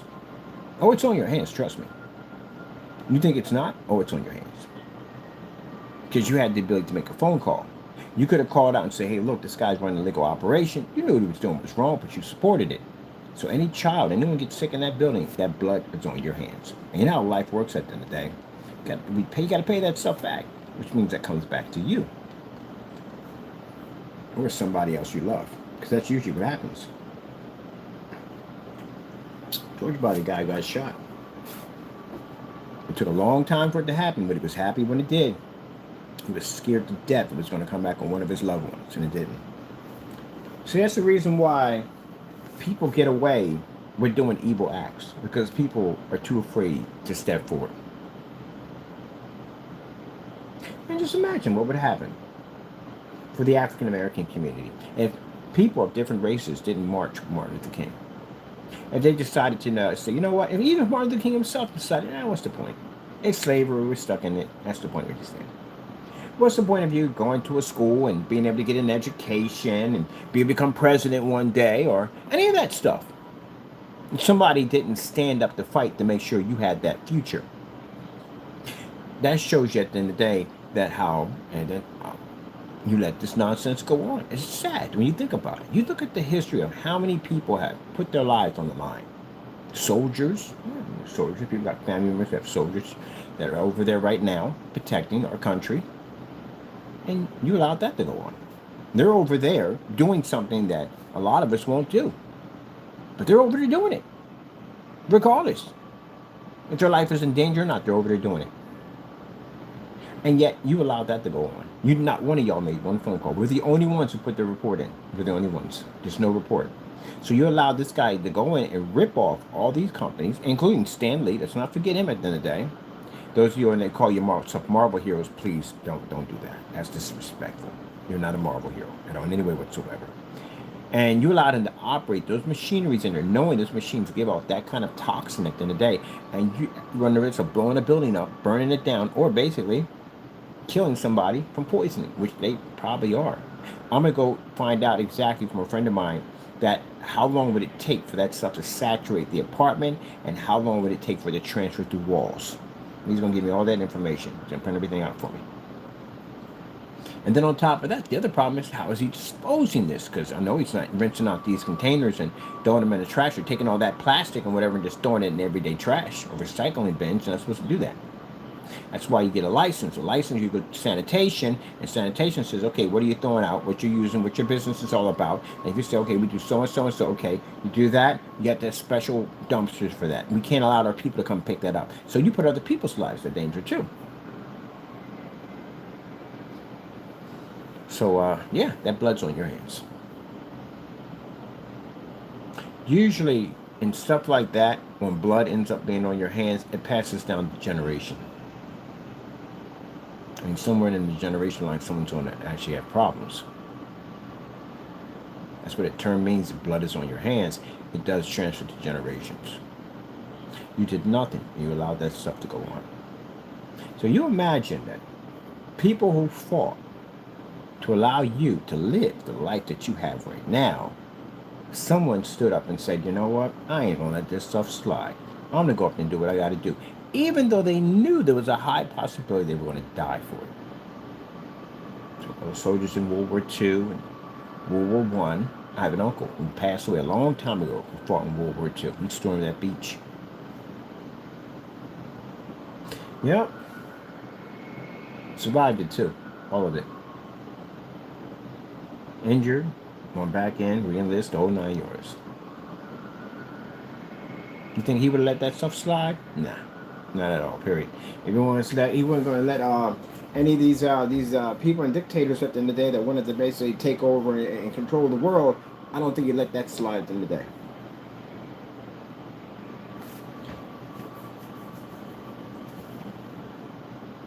You got Nazi Germany. You got Germans at the end of the day who basically risked their lives to hide Jews in compartments of their homes so that way they wouldn't be tormented or tortured or put into these camps to be starved to death. If you ever read the stuff that went on in that in the day, you know, when you get people like there like Elon Musk is doing that Hitler salute and then other people are doing it, they think it's funny. Did you ever read what happened in those camps, what they did to those poor people? It's freaking unbelievable. It's nothing compared to what you see in history books. Do you know what that stands for, that salute? If you did that over in Germany, they'll throw you in jail for it. It's against the law to do that salute. But anyway, there are people who fought to make sure that dictator didn't take over the entire world. And on top of that, there are people at the end of the day that didn't stand for his point of view of trying to ethnic cleanse the Jewish community. They could have easily been killed. They could have been hung. They could have been shot. They could have been tortured, anything. And yet they did it. Because they thought what they were doing was wrong. And they're in Germany. Imagine how much more punishment they would have received. Because they said to be a traitor or whatever. But yeah. The same thing with Martin Luther King. You had Caucasians, white people out there at the end of the day marching. Sit downs, standoffs that were attacked by dogs, fire hoses, all that stuff that went on. You know how messed up that is in history when you think about that? Because a man's hated by the color of his skin. But the fact that they actually unleashed police dogs and fire hoses and all that, people don't like when you talk about that. They really don't. They don't like it. And they wouldn't act like that never happened at all, period. That never happened. No, I sit there and hate all white people today because it happened. No, because you can't do that. That's stupid. That makes you just as ignorant as the people who basically hated the people for the color of their skin. It's just those bad apples. Like Jamie. Jamie's a bad apple. He's just a bad apple. There's nothing wrong with the rest of his people. The rest of his people are perfectly fine. I got them in my family. Well, now I got my family. Pretty soon I got a wedding to go to. But anyway, I said, before I got friends of mine that are Mexicans. It's a bad apple, that's all. Jamie's a bad apple. But people get kind of offended when you talk about slavery and all that stuff that went on. It happened in American history. They went over and took a race and enslaved them. You think what? We sat there and saw a boat and go, hey, it's a boat for travel, man, free? Oh, you got to be kidding me? We got to get on this thing. No, they were taken out free. They were taken by guns. Pretty sure they shot a few of them to make them believe at the end of the day, hey, we have more powerful weapons than you at the end of the day. And they kidnapped them, took them on a boat, and you ever read what on the boats? The boats were absolutely horrifying what they did to these people in these boats. And they brought them over here and they sold them off like cattle. You know what Black Friday stands for? It doesn't stand for what you think it stands for. Black Friday stands for a slave sale. That's what it stands for. See, I study dark history. That's what I like to study. I study all the stuff that really went on. What they give you over in the history books is a very, very light version of it. But that's what Black Friday stands for. It actually stands for slavery, selling of slaves. You ever played the game called oh my goodness, the game is actually, it was so accurate. The game is very accurate. I played Mafia. I think it's the one they had, the African American one. It's about around 1970, around that era right there. 1970 or 1960, I forgot what it was. But anyway, in that game, you see some pretty disturbing stuff. So, in one part of the game, you bump into a sale for slaves. It's a Black Friday sale. And in the top, when you go in that back room, you see a whole bunch of KKK members in there selling black people. Because that's what that stands for, Black Friday. That's where the name came from. But then they turned around and made it look like, oh, Black Friday sale, come in and buy, you get something for half off. But that's what it stands for.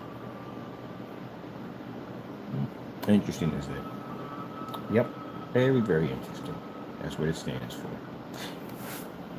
But anyway, as I said before, still you had racist people that couldn't stand black people, and you had people at the end of the day that thought it was wrong. They thought it was wrong to hate a person for the color of their skin. And those people marched with Martin Luther King, and some of those people were murdered.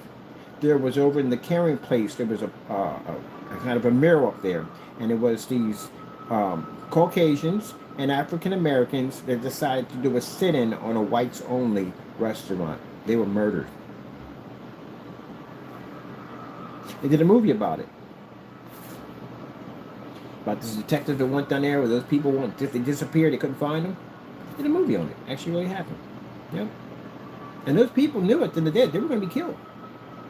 But they felt at the end of the day that them dying for what they're going to die for was more important.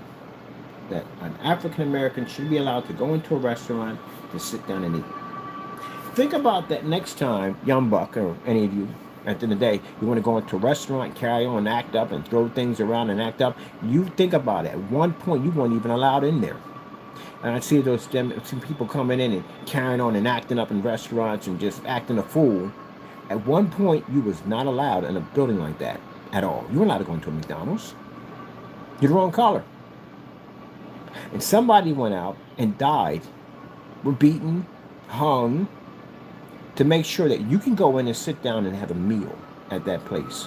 That's how you pay them back. That's the respect you give them back. Think about that. Those of you that want to go to school, don't want to get that education at the end of the day, you'd rather be out in the streets. There are people who went out there and got spit on. You know, at one point they bought out the army. Look at it, it's in history, they bought out the army. They didn't want niggers. That's what they called them. That's what the name they called them. That's what it was. Let's keep it real. They didn't want them in their schools. Parents came out there angry and upset. Imagine you're a kid and you're watching all this. They don't want you out there because you're black. People went out there and protest. People went out there and were beaten. People went out there and were killed. So you can go to school and get an education. So when you have the opportunity to go to school, learn all that you can. Instead of basically, you know, when you're out there in the streets and doing that, people laugh at you on that. You know that, right?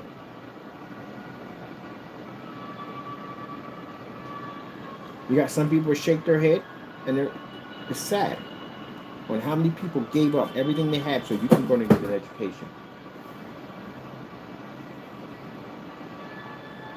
You owe them. You do. You owe them. All those people who gave up their lives for you, you owe them. So I make that statement because there are so many people on this earth that died so we can have the right to be able to do the things that we can do today. And then you have this fellow come in and do this stuff at the end of the day. And y'all sat back on that channel and allowed that stuff to go on. Not one of you contact the police or anything, just let it go on. And you thought it was entertainment. I saw you there. We saw the comment sections at the bottom. Joking and laughing about it, all entertaining. So imagine if that machine had blew up. Maybe it overheated and half that apartment went with them. All those people died in there. And you had the opportunity to stop it, but you didn't. I grew up different at the end of the day. I grew up, if you see that kind of nonsense, you stand up and you fight. That's what you do. I was raised differently.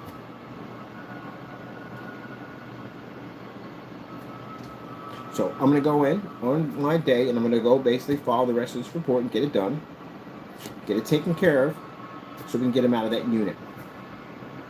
Any way it's necessary. If I got to bring in lawsuits on him, whatever I got to do, I'm getting him out of that unit. So Fernando, if you think this is being done, this is being done for a number of reasons. Number one, because again, you attacked my company, you attacked my family, I'm doing it for them also. But also, too, on top of that, you have no respect for no companies, no businesses, people who worked hard to build what they build at the end of the day. You got no respect for America. You really don't. You went in, you ripped off companies, you made money off them, and you didn't pay them a dime. I don't care if they're multi-million-dollar companies. I don't care. At the end of the day, it started from somewhere. Somebody had to work hard to get it. And if you look at Stan Lee, come on, man. How many of you jokers on that YouTube channel stood there and watched him basically print out a Spider-Man? Are you kidding me? And take it to Comic-Con? You really thought that was entertaining? What do you think Stan Lee would say if he was still alive? How would you think he would react to that video? I think he'd be upset. I think he'd be very upset. And then look at you, Mr. Williams. You're an African-American man. Look how you uphold yourself to the community, sending half-naked pictures of yourself. You are basically what they call the stereotype of why men of God in the church, some people want to take it as a joke. Hollywood makes it as a joke, as this reverend cheating on women and messing with this and doing this and do that. We have that stereotype now. What do you do at the end of the day? You fake as a fake minister. You use to go in and steal money from people. And majority of these people, you're probably stealing from the senior citizens. Because most people would have caught on to that by now. Unless they're basically going through depression or something, that's what you should look for people at the end of the day that they know that need someone. Call it a cult. That's what that starts off with.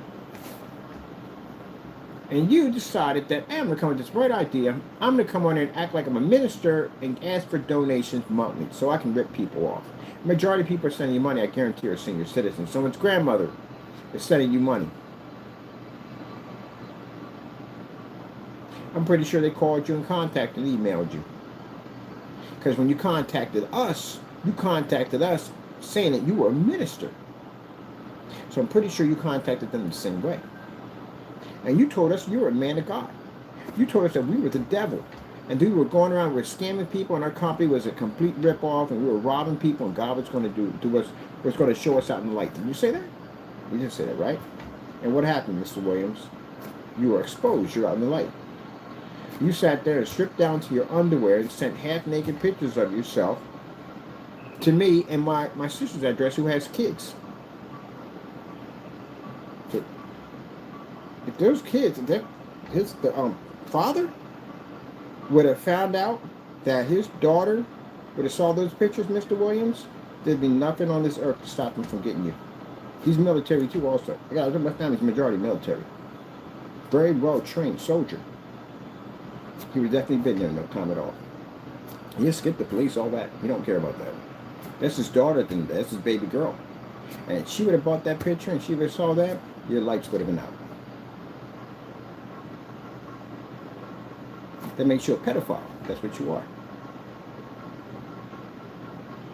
What if the male person that put that on top and the wind caught it and it blew out in the street? There's kids around that area. And they saw that nonsense. You didn't cover it up. You didn't put it inside of an envelope. You put it on a postcard so everybody could see it.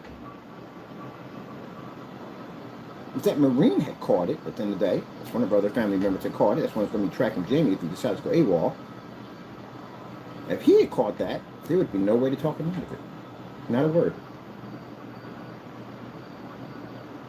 Mr. Williams, it's funny because he's the type of person that will sit outside your apartment and watch you for days. And he watch you get on that little wheel you like to drive around with. He has a Ford F-50 with a huge steel bumper in the front. You do the math.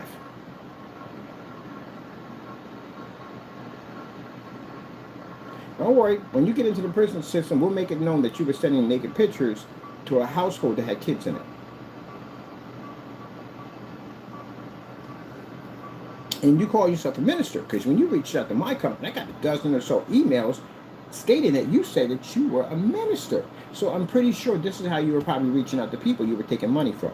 And you got these promo demonstrations going up on your Facebook page, which you deleted off your account, but we have a copy of it anyway, copy of all the videos of you promoting that you're this preacher, send me money, send me money, send me money, send me money. It's an everywhere, all over your page. You're in public housing, and you're this minister, and you look at your YouTube channel, you get this copy, fake paste image up there to make it look like you have a church. I asked you several questions. Where is your church located? Who can vouch for you that you actually preach at that church? You said you have a doctrine, right, in biblical studies. What college did you go to? What year did you graduate from? Do you have a clergy ID? Because all of them have clergy IDs. Do you have a clergy ID? You couldn't give me that information. What did you do? You went behind Burlington Coat Factory, because I saw the background of Burlington Coat Factory, and you went to these rants. I didn't listen to any of them. That's what you wanted, the rants. What minister sends this stuff? Let me show you all people what we got from Mr. Williams. Again, like I said, Mr. Williams, this mail, we got a lot of it, and it's going out to your social workers. We know your social worker. My sister used to work for that. Chief out your social workers. So they're going to get all that interesting mail, including the top brass of House and Authority, the ones that are over your managers. They're going to get those packets too. I want them to get a good idea to absorb exactly what you've been doing in your apartment. So, this is Mr. Williams. See all this? This comes from Mr. Williams. This is all his mail. So, we know your handwriting. So my buddy took your handwriting on his system. Because when I told you I had all that crazy stuff at the end of the day, he used to work at FBI and all that crazy stuff. And he's able to match your signature. So the way you dot I's and all that stuff like that is your signature. And we're able to pick up how you write things at the end of the day. We can match to anything. Anything. But not only that, we were able to lift your fingerprints off one of the cards. Actually, multiple cards we got him to lift your prints off of it. And that's where other information came up on you. We found out that you have a previous record. So this is the kind of stuff that Mr. Williams was sending over that one of the little girls saw. Mr. Williams. Looking at some this is what's in the Allentown Police Department. There you go. This is you, right? So look at that. This is supposed to be a minister of the church. This is supposed to be a man that's supposed to be a man that serves God. And these are the type of pictures he was sending out to people's addresses. And the worst thing about it is he used someone else's address to commit this crime. Now imagine if someone would have saw this, someone would have picked this up, someone would have saw this, their kid would have brought this back to them, someone would have blown out in the street and someone's kid would have brought this home to their father. And you know what their father would have did? He went to that funeral home. And those people in that funeral home could have got blamed for your actions. He could have filed all kinds of reports and say, look, there's a guy in the funeral home that's a child pedophile. He's going out sending naked pictures of himself on postcards. You could have caused a lot of trouble for that guy. He's definitely going to file criminal charges against you. And he's not too far from your building, because we were able to track his building. It's not too far from yours. Then you went out and you used the rec center. The rec center belongs to the kids. You also used their address also to commit crimes. And several other buildings in your area you also used also. Does this look like a preacher to you? A man of God? No. And you're definitely overweight. Definitely. I told you at the end of the day, I was on the YouTube video talking about he's an egg. Yeah, he's definitely overweight. Look at that. Now, if you look at him, you can see at the end of the day, he has mental problems. He does. That's one thing that the officer said. The officer said he has mental problems. Which, again, when we come down, we're going to issue the judge, get you a 302. Now, this is mandatory because it's 302 by judge order, court order, which means you'll be there indefinitely. Let's see here. Let's see some of the colorful stuff we have here. This is a couple of addresses. We tracked all the addresses down, and we're going to send packages out to them. So all the addresses that you use, they're all going to receive these packages. We have enough of these cards. Wow, we have so much of this stuff. It's unbelievable. Now, what do you think the judge is going to say when she sees this, or he sees this? You're not leaving the courtroom, Mr. Williams. And if you don't show up, you get a warrant for the arrest. But you are going to show up. Because right now, you're already in the system with Allentown. Not Allentown. Allentown, you're already in there. But Baltimore police, we made several calls out to them. Let me see what we have here. So, yeah, he was using the address of the apartment complex until the police got there, and then he changed over and started using the guy from the funeral home. Yeah, you got 1228. That's the rec building that you're using without permission. Also, too, some of these addresses are companies in Philadelphia, which we also reached out to and gave them all your information. Mr. Williams, I have your apartment number. Do you know that? I know exactly what apartment you're in. And for every person that you contacted and you use their address, they now have your pictures and they have exactly where you're located at with your apartment address attached to it. Letting them know that they're a victim of identity theft. You need to contact the local law enforcement office and basically get ready to file a report against you. I have no idea where he thought he was going with this. Emails in here stating that about raping someone. You're supposed to be a minister, right? You claim you're a minister. I'll wait till the judge gets a load of this one. We got your address on this one too. Minister Derek Williams. Impersonating minister. There we go. This is sent out to your social worker. This is what she has a copy of. This is when you're collecting money from people. Nobody put in a donation. It's an active account. So he's collecting money from people. There you go, right there. Look where he put the money symbol, and that's the Reverend. That's a short abbreviation for Reverend. And let me tell you something. This is what I mean by you can't spell. It's not brethren. It's brethren. It's not brother. It's brethren. That's what it's called. Brethren. Can't even do that right. Unbelievable. PayPal. Yeah. This is sent out to police. And it's going to be sent out to Baltimore. And we're going to send this out to everybody in the building, which means basically those people involved are basically removing you from the building. Even the attorney. There's an attorney that their building has. They should also get this package. So there's copies of all this. This is a donation. Make this monthly donation. Your abbreviation is Brother and Derek Squad.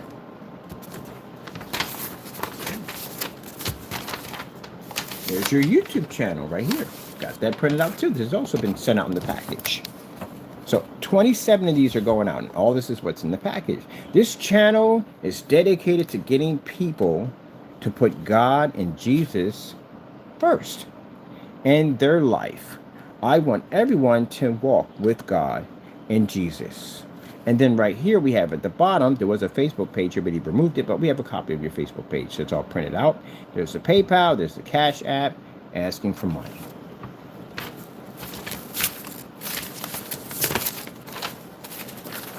So that's what you're going to see. Now, even if you remove your channel, it won't do any good. There's your Facebook page. We have a duplicate copy of your Facebook page. Yeah, right there. There's your face right there, Brother and Derek Williams, e-bikes. That's when you have the e-bike, right? Look at me clean my new place, 360 view. Yes, I'm officially in. I see projectable something. See what public housing really looks like. So that's how we found your public housing. And my sister used to work for Section 8 and all that. That's how she was able to contact and figure out where your social worker was at. Look at that right there, public housing. And look at right there, asking people for money. Got that whole Cash App, pay me, this, that, and the other, right there at the bottom. Brethren. Brethren. Yeah.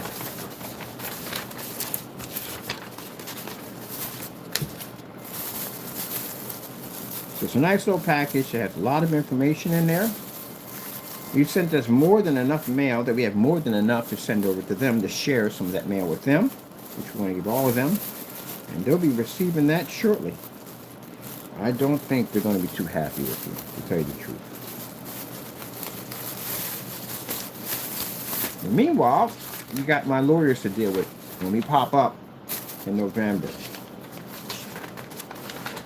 We can get out a warrant for your arrest. There you go. There's an email. This is coming from a person that's supposed to be a minister of the church. I want to pawn you. It's pound, not pawn. You can't spell. How in the world did you go to school for biblical studies and graduate with a degree if you can't spell the word pound instead of pond? Well, look at the message he sends out. Look at this. Minister. Yes, right here. Minister. That's his Gmail right there. I want to pawn you in the blank. I want to see blood. I know you'll love it. And this is supposed to be a minister sending this out. Look at that. Derek Williams, you know what you do? You make the black community look bad. You do. You make the black community look bad. It's bad enough that Hollywood finds that our ministers are a joke.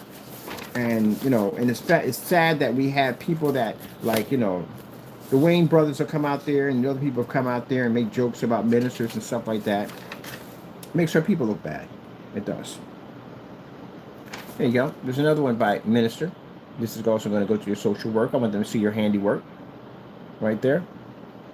I want to have you in my arms, you blanking loser. Cursing. This is supposed to be a minister here, a man of God. He's supposed to usher and help people find Jesus, but this is what he's sending out.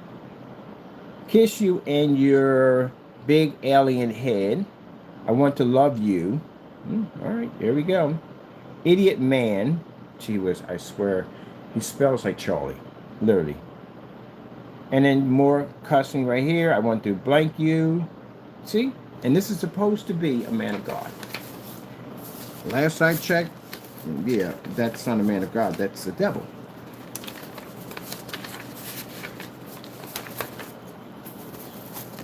This is supposed to be a minister of the church, right? Asking for your money. Doesn't own a church. Doesn't have anything at all whatsoever. So what would that make you at the end of the day? That'd make you a scam artist, right? A thief. Much like Jamie. Y'all travel. Thieves usually hang together. They travel together. Got some more, you Mr. Williams. A lot more. Also went in and checked with the IRS. You don't have that form. It's a form you're supposed to have. I think it's a 5 something form you're supposed to have, an exoneration from taxes when you have a church. You don't have one of those. Isn't this your YouTube channel right here? This is going to be in court. So you know this. This is what you're going to see in court in front of a judge. That's your YouTube channel. Got your face on it right there, right? There we go. Minister, brother, and Derek, as you call yourself. You're supposed to be a minister of the church. The YouTube channel. Fake church in the background, as you can see. Medical church. And yet we have this.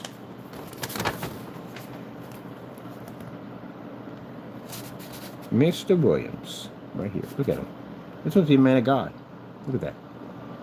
What does God say? Whatever's in the dark comes out in the light, right? Whatever's in the dark comes out into the light. This man sat on here and did these evil acts. Not only to me, probably to other people also. He probably stalked. And then turned around and was taking donations from people, keeping their money to spend on what he wanted to spend on. That's what he was doing. Here you are. Got you on Facebook. That's your Facebook page. When you delete off your account, I have the exact duplicate of your account. Everything. Your videos, demonstrations, everything. We have it all. So when you deleted your account, you know why you deleted it? Because it said where it was at. It was in public housing. And that's why you deleted it. But too late. We duplicated the whole entire account. Isn't that you? That's you right there, right? And let me see. Your address. All your information right there. I even have you, like I said, have your apartment number. I got your date of birth, your birth certificate. We have it all. Everything. And I'm going to send all that information, just like this, all these colorful letters and these colorful letters to your social worker. We got 7 of the higher-ups and public housing. They're going to receive your interesting. Pretty sure they would have known what's coming out of that apartment, right? And then we had the community center down there. You sent stuff using their address, so we'll send it right back to them. We had the funeral home. They'll be getting a packet too also. So, yeah. Now, you don't want them to find out about that, do you? You don't want them to find out. You only want us to have this information, right? But, unfortunately, since we got enough on you, we're going to send this out to them. And you'll get a chance to read all your emails and stuff. Your Gmail, this is coming, this was pinged back to your building. So this came off the computer in your building. Get your IP address. Came right off. So that's how we know that your account is Xfinity, right? That's what I asked them today. Yes, we have Xfinity. It's a free service. There you go. Yeah. Mr. Williams. Packets will be going out soon. We have 27 people these packets will receive. It's urgent. They'll basically, they'll go through them. It's going to go in their mail. And when they go through these packets, they're going to find your half-naked pictures, interesting letters that you were using their address to commit these crimes, and other addresses you were using. There'll be a detailed letter then explaining who we are and why we sent them. And my information will be in there. They can feel free to reach out to me or my attorneys. See, Williams, you thought for some reason sending me all this stuff at the end of the day would just bug me, right? That's what you thought. It was getting on my nerves. It bugged me. I'd be angry and be upset. No, smiling from ear to ear. I was like, man, I'm going to definitely hit this guy hard with this stuff. You gave me evidence. That's what you gave me. You gave me enough evidence to send out information to everybody connected in your building that will make it impossible for you to live there. And also, too, we'll let them know that at the end of the day that we're going to sue the daylights out of them. You gave us enough evidence to bring in front of a judge to lock you up for 50 years. That's what you did. So I didn't get bothered by this. I just collected it, put it in a little bag. You thought I was throwing all this away? Oh, heck no. I collected everything. I even had the letters when you basically sent the first one out. We're over in the garage to show that you were stalking us from the garage all the way from here. I have all those letters, too. They're all in here. Every single one of them unopened with your fingerprints sitting on the inside. And now even better, we got your pictures. This is the best thing you could have ever sent me. Because at the end of the day, I can use this against you. This is what's sitting in the Allentown Police Department, was scanned into the system. So when they pull up your DC number or your incident report, this picture pops up along with it. And the judge is going to find it. So once I go down to records, I'm going to pick up your incident report. We filed 2 different incident reports against you. This is also going to be in the packet. I want them to know we filed criminal charges against you. Now what happens, Mr. Williams? Well, these people are going to all get together and have this big talk about you at the end of the day. And the fact that now this lawsuit is going to be very real for them. And they're going to have to figure a way how to get you out of the apartment. And that's what we're going to do. We're going to remove you out of the unit. Now, if you figure I'm not going to be there, how are we going to go to court? This is where we have bounty hunters. This is what their job is. They're paid to do. And bounty hunters designed to go to your state and find you. Because that's what I'm going to pay for. Or I can get my buddy, he's an ex-Marine, and his crew, they're all ex-Marines also too. They'll have no problem tracking you. That's where we get bounty hunters involved. Because if you disappear, and of course the police will look for you, a bounty hunter will find you a lot faster than they will.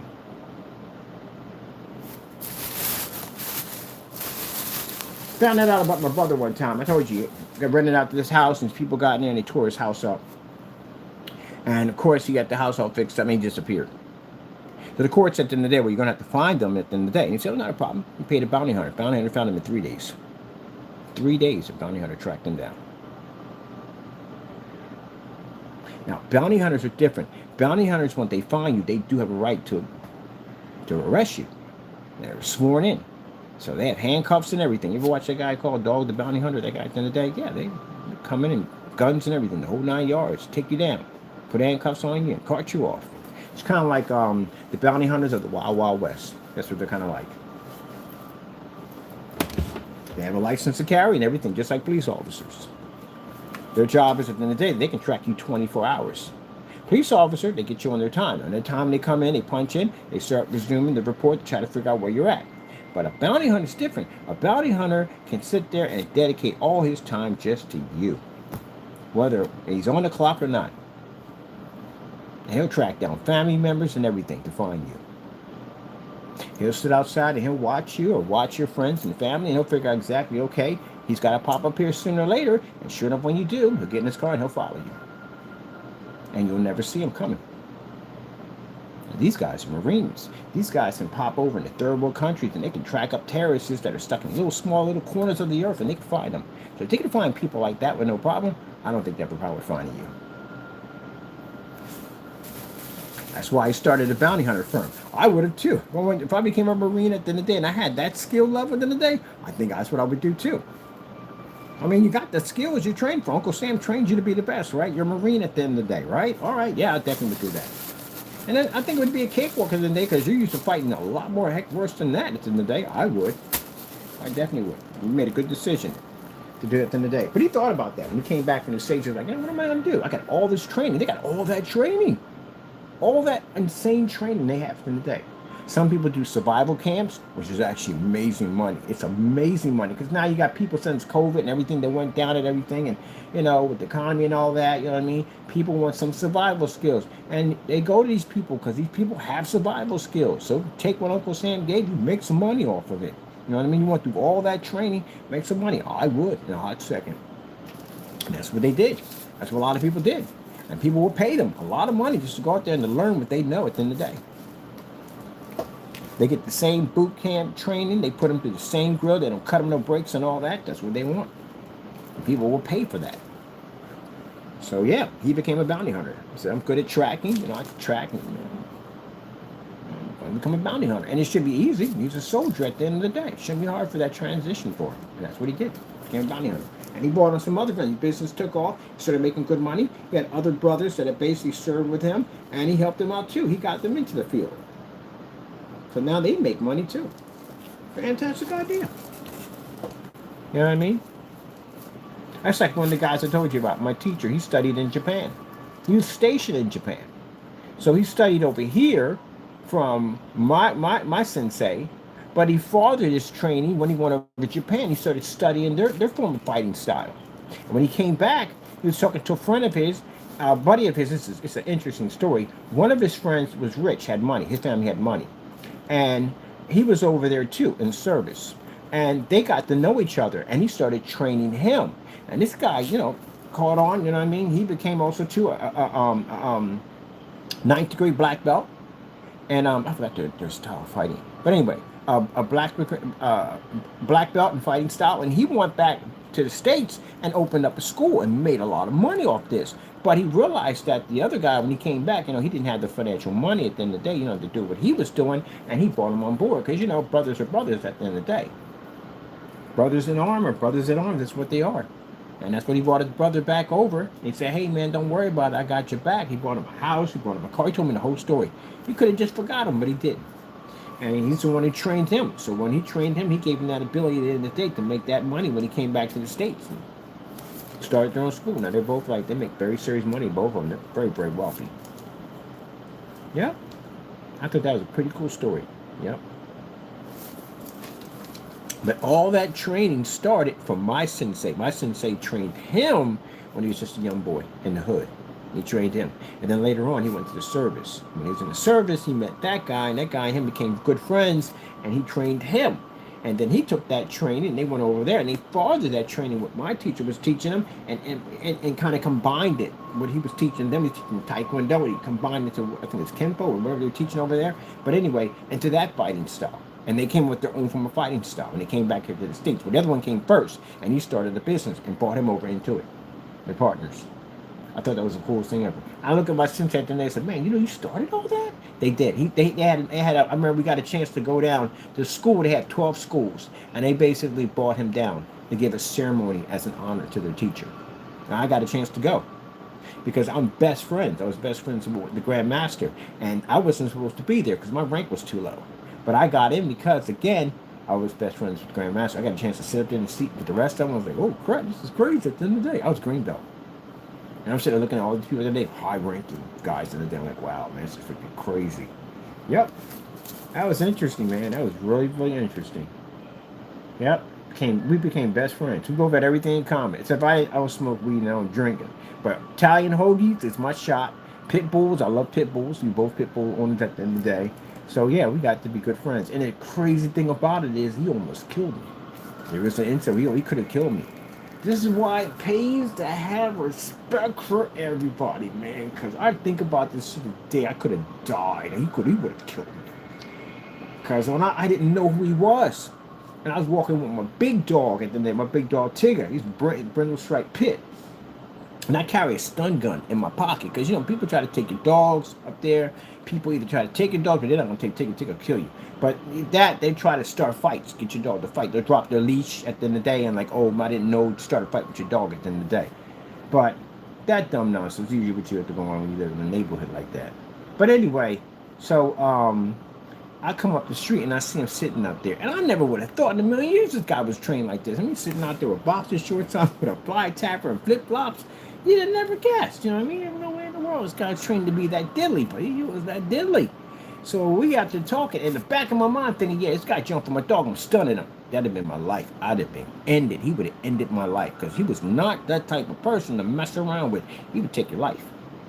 So we're out there talking, and he kept looking at my dog, He said, man, that dog you got is brutal, because he said something, take a look at him, growled, jumped at him, right? He said, oh, you got a mean one there. I said, yeah, he's an alpha male. He said, I like them. I like alpha males. He said, I got something back here you might want to see. I'm thinking, this guy gonna try to jump me, take my dog at there. They probably got a gun on him or something to hit back there, because sometimes people have a gun hidden back there, something. I got my stun gun. I'm ready to pour it out on him.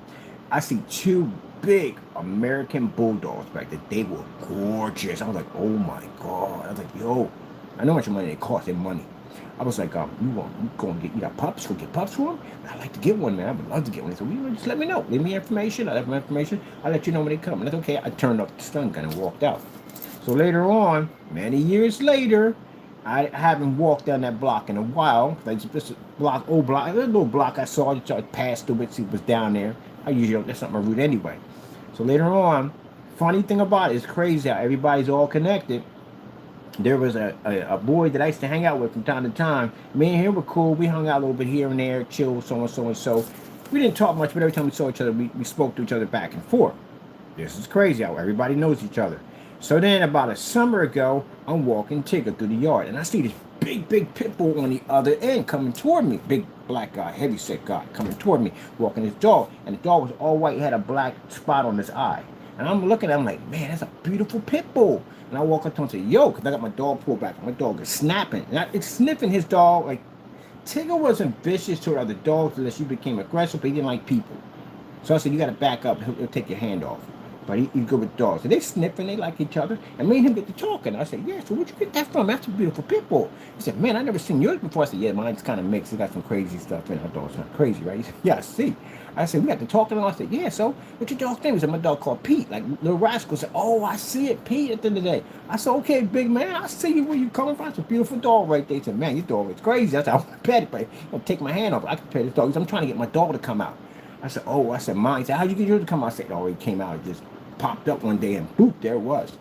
He said, okay. He said, I got this guy around the corner. He's going to help me with it. He was talking about the sensei at the joint. He's a pit bull guy. I didn't know he was at the time.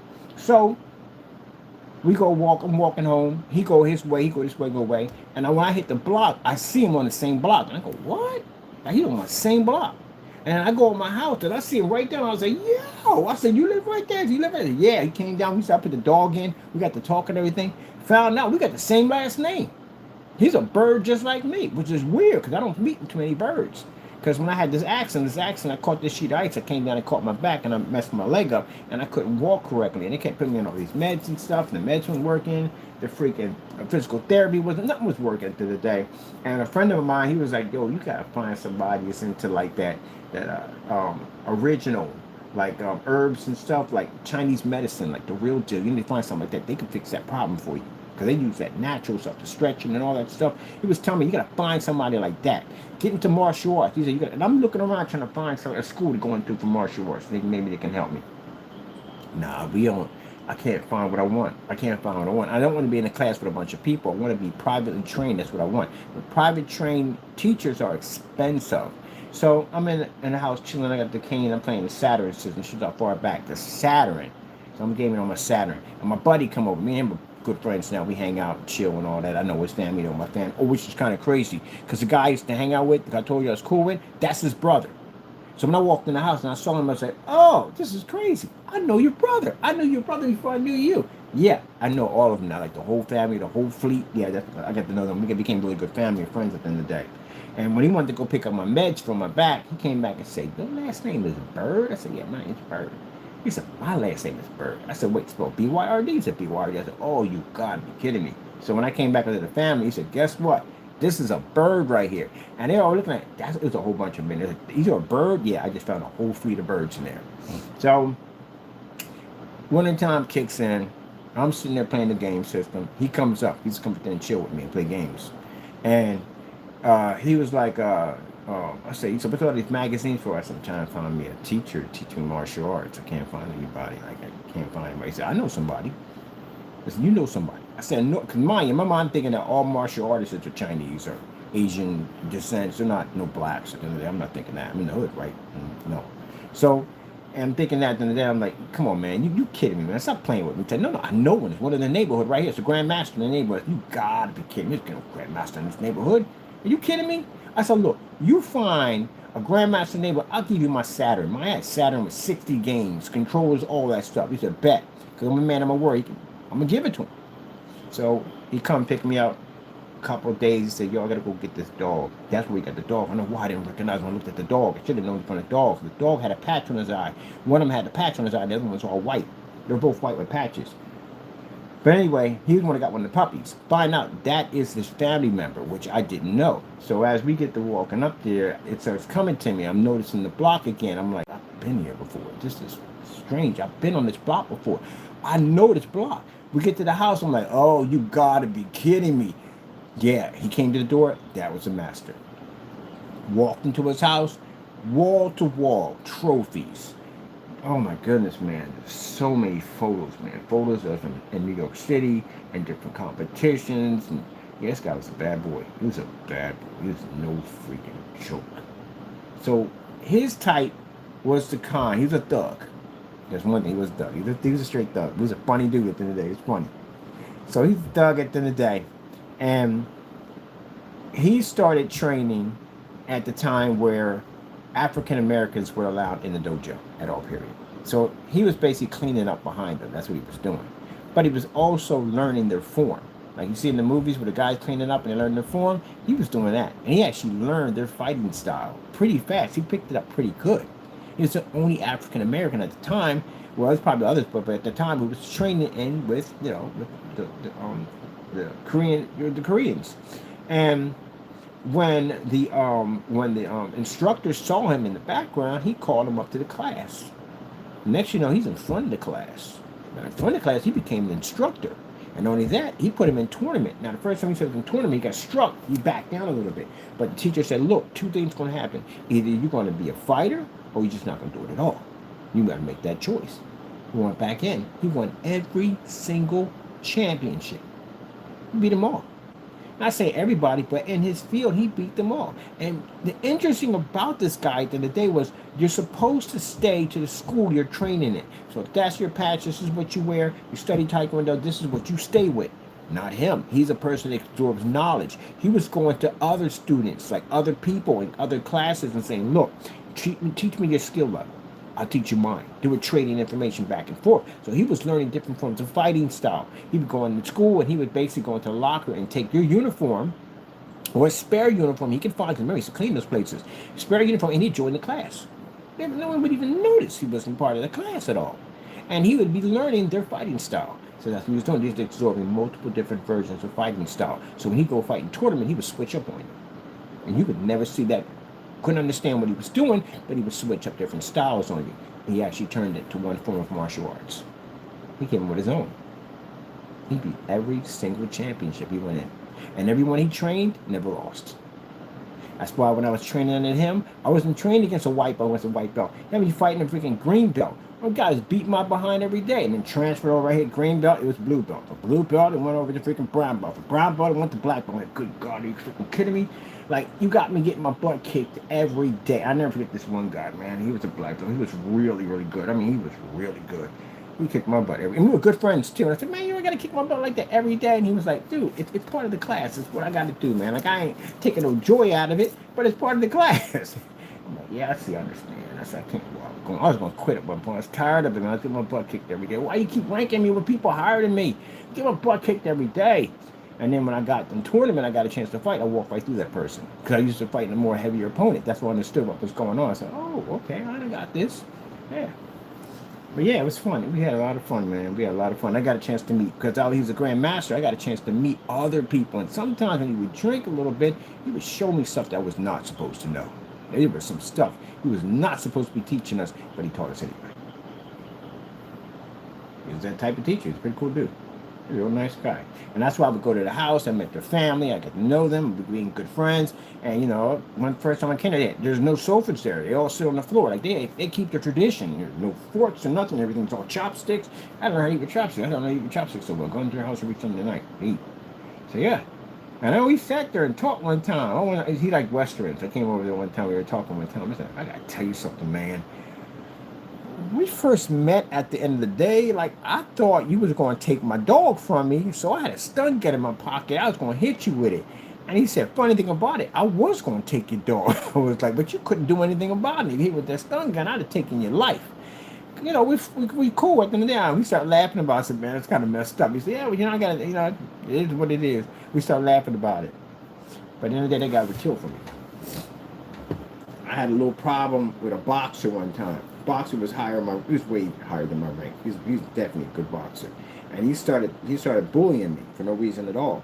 And he brought down one of his students. And the student came over and walked in front of the boxer and put his foot right up in the air and brought it back down and just said, let's do this. And the boxer went in the house and shut the door. Because you're fighting a different... People say, okay, boxers and person fighting in martial arts. You fight with your hands. They fight with their entire body. They can just use your legs. Alone, it could cause enough damage to you. They don't have to use your hands at all. This is a different type of fighting style. And you know he's outranked by this guy. This guy is like, what, 7th degree black belt in freaking Taekwondo? He's dangerous. That's the one I told you about. Broke the guy's jaw. And he was a bouncer. He broke a guy's jaw one time. Kicked him.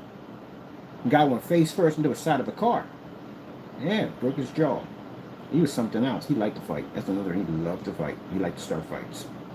But he said, okay, you want to fight? I'll fight him.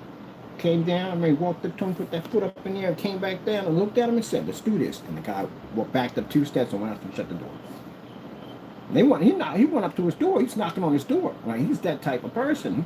He'll come in your house and come get you. Because you're not backing down. He come down there, he will want to fight you. And that's what he wanted to fight him. He's going to come in and drag him out of that house. That's the person he brought down. Hostile, but that's what he was. Beat on that guy's door, beat on that guy's door. And he said to the day, he said, if I ever come down here for anything else, I'm coming to your house, come get you. Man, I never seen that guy again. That guy left. He left he was on there for a little bit. He was a short while over there for a little bit. He left. Yeah. Wrong person. And then when he went, I guess he asked around the neighborhood and he found out who that person was. The guy who came down with him. My sensei of the day, he's very well connected in the neighborhood. Extremely well connected. Even in New York City, he's very well connected. So I got back then like, oh, that's so-and-so, and so you want to stay away from that thing. They just go in a different direction.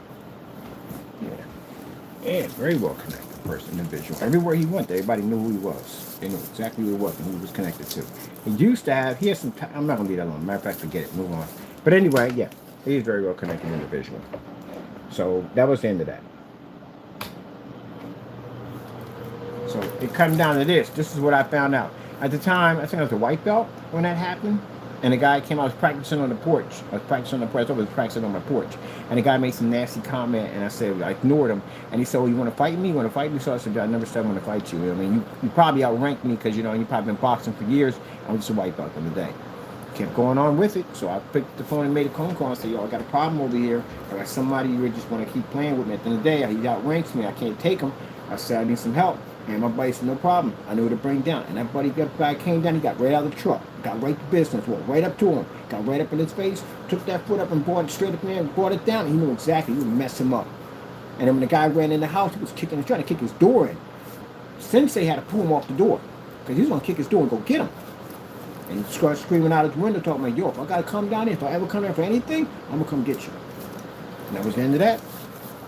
Never happened again. And I guess he went back and he talked to somebody about who the short guy was at the end of the day. And he went back and said, oh, that's so-and-so and so. Go in a different direction. Because even the people he was talking to would have heard him. That's how well that guy is connected. Even the people that he was talking to about information, just asking for the guy information, they said to him, go about your business. Go somewhere. Because they were going to hurt him.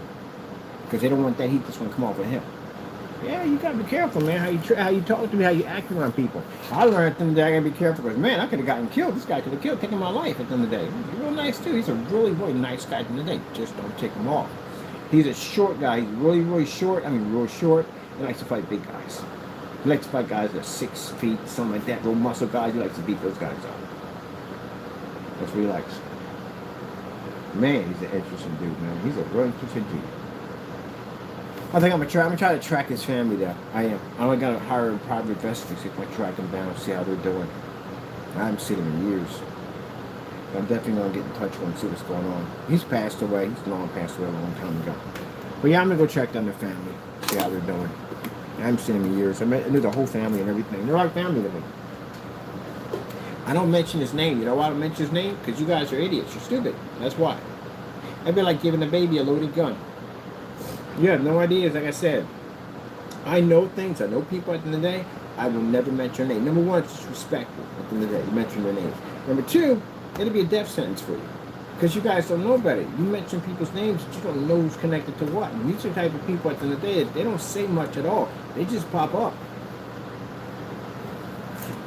You know, you have no form of street smarts. Especially Jamie has no form of street smarts whatsoever. You never heard, you don't mention people's names out that you don't know anything about. You never mention their names.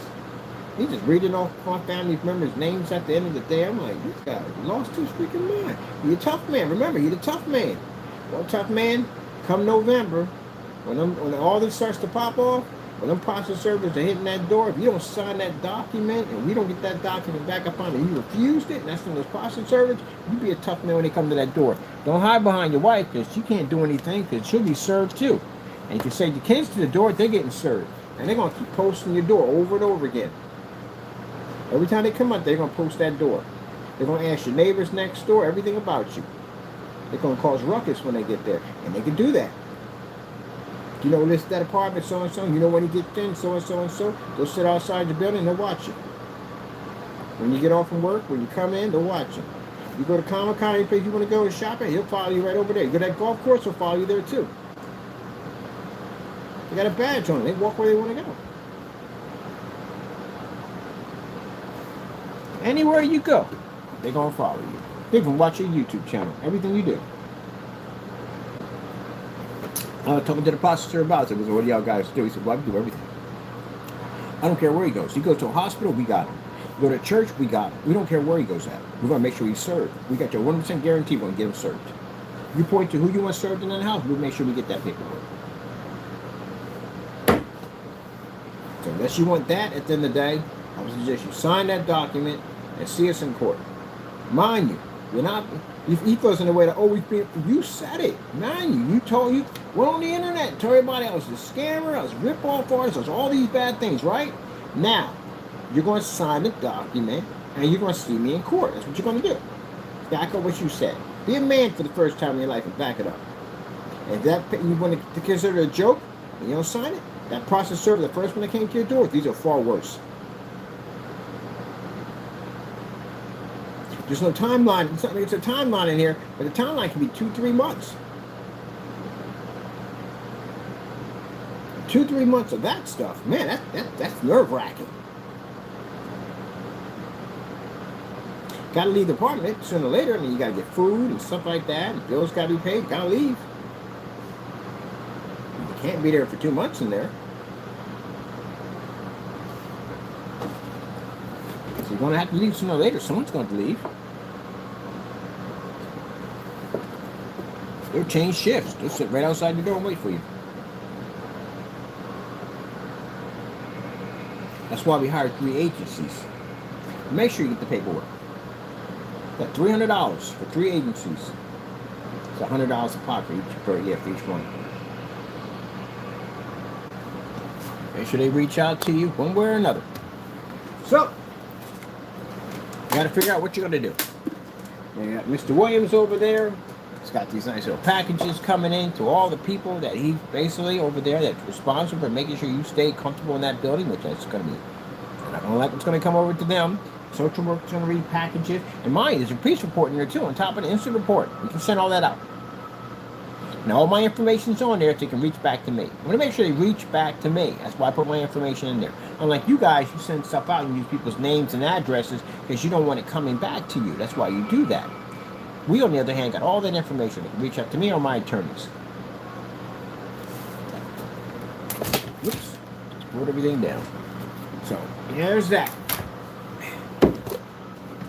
All right, Mr. Williams. I noticed that you started sending in Christmas cards, right? You send Christmas cards in because you figure it's a way of basically trying to taunt me, but in a way you can't really get in trouble. Tell me I'm not in your head rent free. But it's too late for that. We got all that information on you. doesn't make a difference if you send Christmas cards in. We got a ton of mail back there with all your information, emails, all kinds of stuff, your videos from your YouTube channel, all that stuff. That's enough to prosecute you. And again, that can't spread enough. I don't think your social worker or the people in the building or the people in the building are going to be too happy with that content. My buddy Larry thought about taking this image and blowing it up and putting it on the side of a billboard right in front of his building. Larry, he thought about doing that. He was like, hey, you want me to go up on the billboard? I can stick it on the billboard for you. Just don't do that. That would be pretty embarrassing, wouldn't it? What are you going to say? Is it defamation? It's not defamation. You sent the picture. It's my picture. If I want to put it on a billboard in front of your building, I can do that. I can pay for the picture for a whole year. Put your information that you're claiming to be a preacher of the church. All your stuff, the same thing we got there, put it right on the billboard so everybody can see it.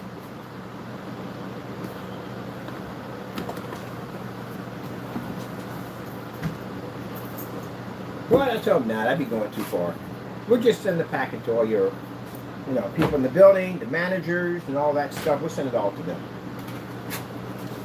And your social workers, all that stuff. Caseworker, social worker, all that stuff. They'll get all that information.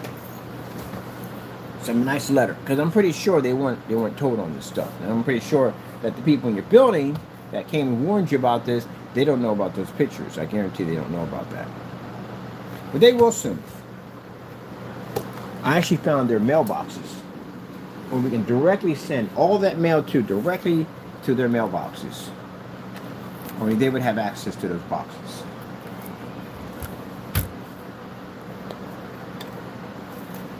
So thank you for the evidence. I appreciate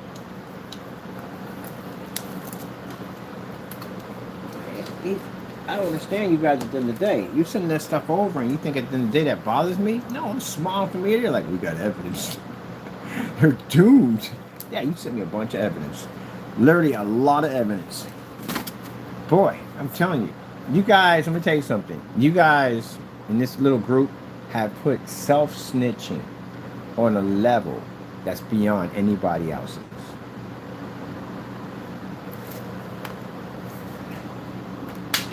Now, for Oatmeal wants to sit there and say, oh, neighbor next door. We already know where you live at, by the way, so you know that. We have your address and all that stuff. We know where you live at. You got some stuff coming up in December. Yeah, you got to pay me a lot of money, man. You don't got that kind of money, too. I check your finances. You don't have that type of money. But you owe me a couple $1 million. You know how horrible that is when you go to court and you're being sued for $1 million? You know how jacked up that is? And you know darn well you can't even cover that. Of course, the court fees and attorney costs and all that stuff you got to pay for. That's messed up. In your mind, you're calculating like, where in the world am I going to get this type of money from? You don't have it.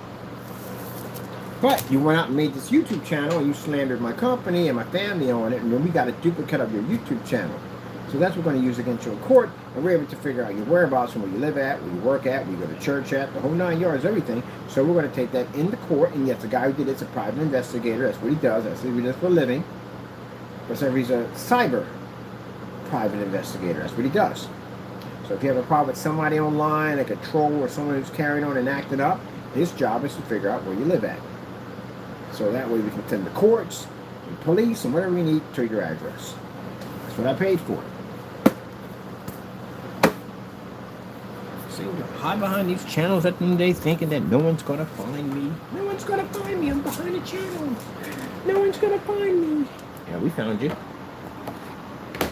Jamie was easy. Jamie literally gave up his information. Like, I was like, are you kidding me? You got an LLC in public domain. I was like, that's his address? Oh my goodness, unbelievable. Unbelievable. He made it so easy. He made it so easy. Man, you saved me a lot of money at the end of the day.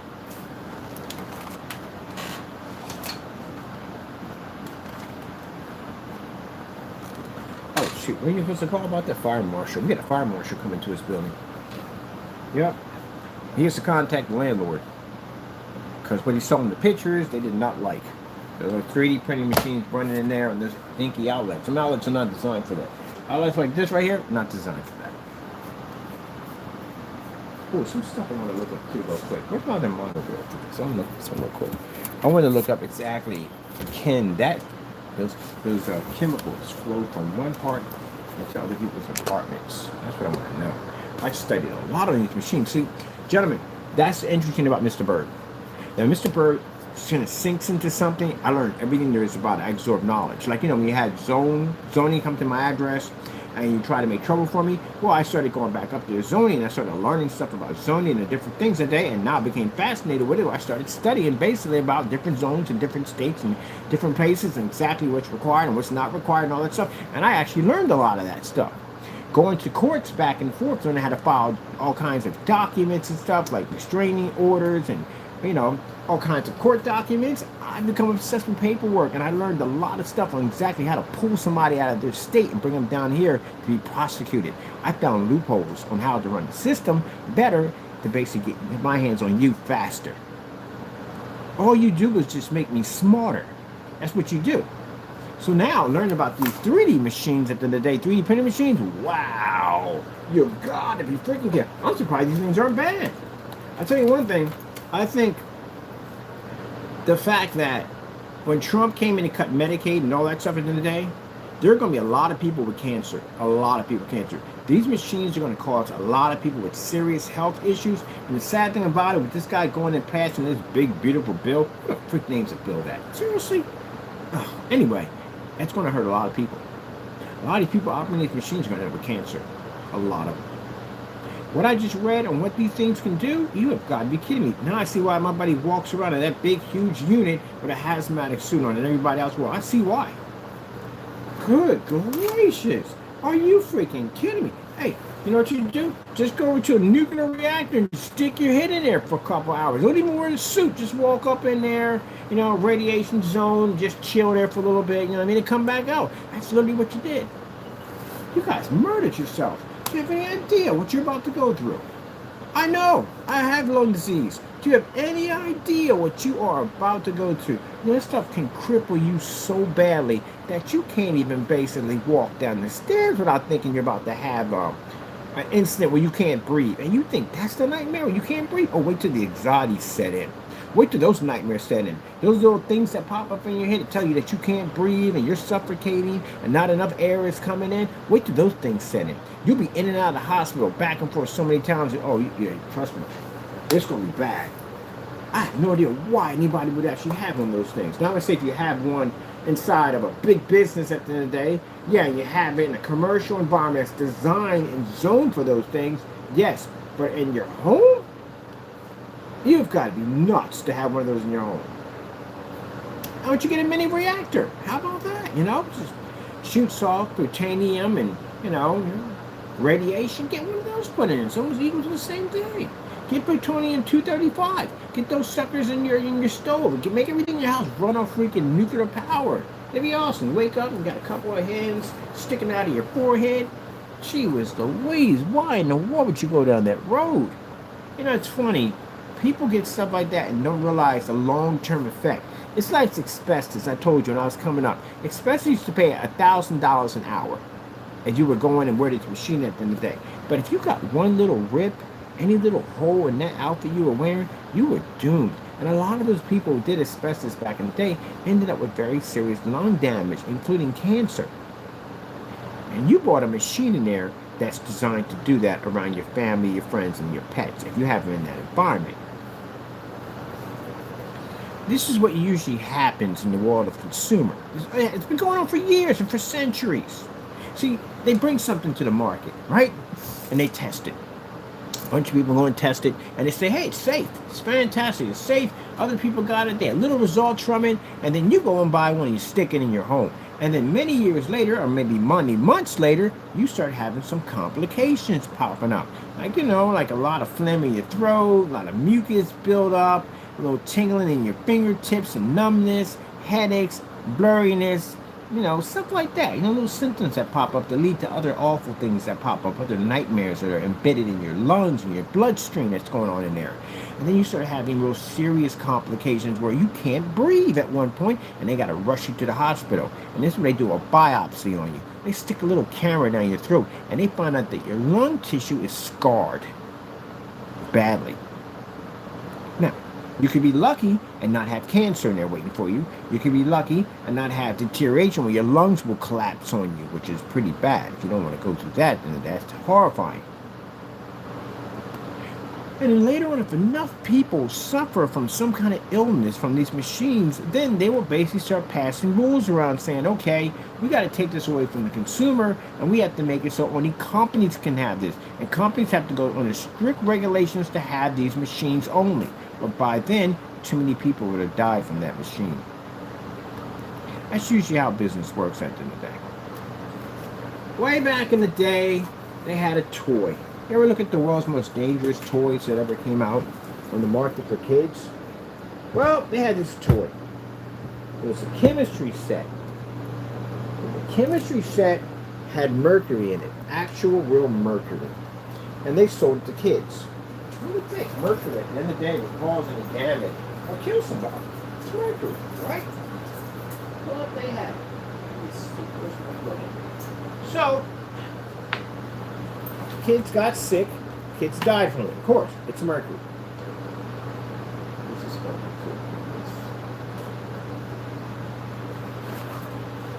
and they actually sold this in toy stores. You become a chemist, right? And they thought it was a fantastic idea. A kid could be a scientist, get to work with some real elements at the end of the day. And then they found out that the mercury that was in these containers, these vials, burst. And these people died from it. Do you have any idea how many of those units they sold before they figured out that this was a bad idea? Yeah. You ever heard of lawn darts? That's another colorful one right there. Let's take some darts with a real pointy end of it, like a spear on the other end. And we're going to have people throw this up in the air with the weight on the other end of it. And it's going to land on this huge piece of paper with a bullseye on it. People were killed on those things. They came down and they went into people's heads. People were killed by stabbed in the chest, back, all kinds of stuff. And they banned them. They're banned. The new ones now don't look like that. But they banned them. But they passed. They got through. You know? A lot of people died from them. And some people used them while they were drunk. Some people, even worse, did them at nighttime, which I have no idea why you would go down that road, but they did. Let's see. I like history. I like studying stuff in the day. Anything is quite interesting. I do. The chemistry set that had real mercury in it. 1960. There's an actual chemistry set. There it is right there. You might have seen these before. These are the world's deadliest toys on the planet. This was actual real chemistry set. It was supposed to become an atomic set. It had actual real mercury in it. They thought it'd be cute to get into the day to can make kids like a real scientist to get real mercury. Yeah, a lot of people died from this. Do you have any idea how much damage just a little drop of mercury if it were to get out? Like, okay, those lights you like to have, the ones that wrap around the coils, they have mercury in them. The, whatchamacallem, your lamps that you have in your projector, they have mercury in them. Those things burst, it's enough to cause enough damage. Yep. Now they make them out of plastic. And they don't use mercury anymore, they use lead now. But anyway, yeah. Gee, it was really... And somewhere, so long, this passed. And it became a popular toy among kids. Yeah, that's real. And uranium. There's uranium in these things. Uranium. Who the freak puts uranium in a kid's toy?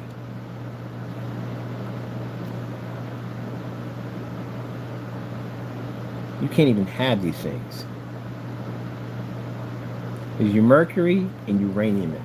So they literally had uranium in these things. Let's see. According to the booklet, one of the most valuable, it's a very valuable one, radium cost. That right there, that little piece of radium is $25,000 per gram. But you can't handle that. There's no way in the world you could be around that. You would kill yourself. But they sold this. This was sold. It's in the museum. But this was sold in the 1940s, Porter's Atomic Energy Kit, late 1940s to 1950s. So someone somewhere in a toy factory, somewhere got the idea, say, you know what, let's have a chemistry test for kids, and we're going to put uranium and mercury in it. What could go wrong? That's the equivalent of handing your kid a loaded gun. Say, hey, give him a loaded gun. What could go wrong? Yeah. So if you think they could do something like this, imagine what the 3D machines do.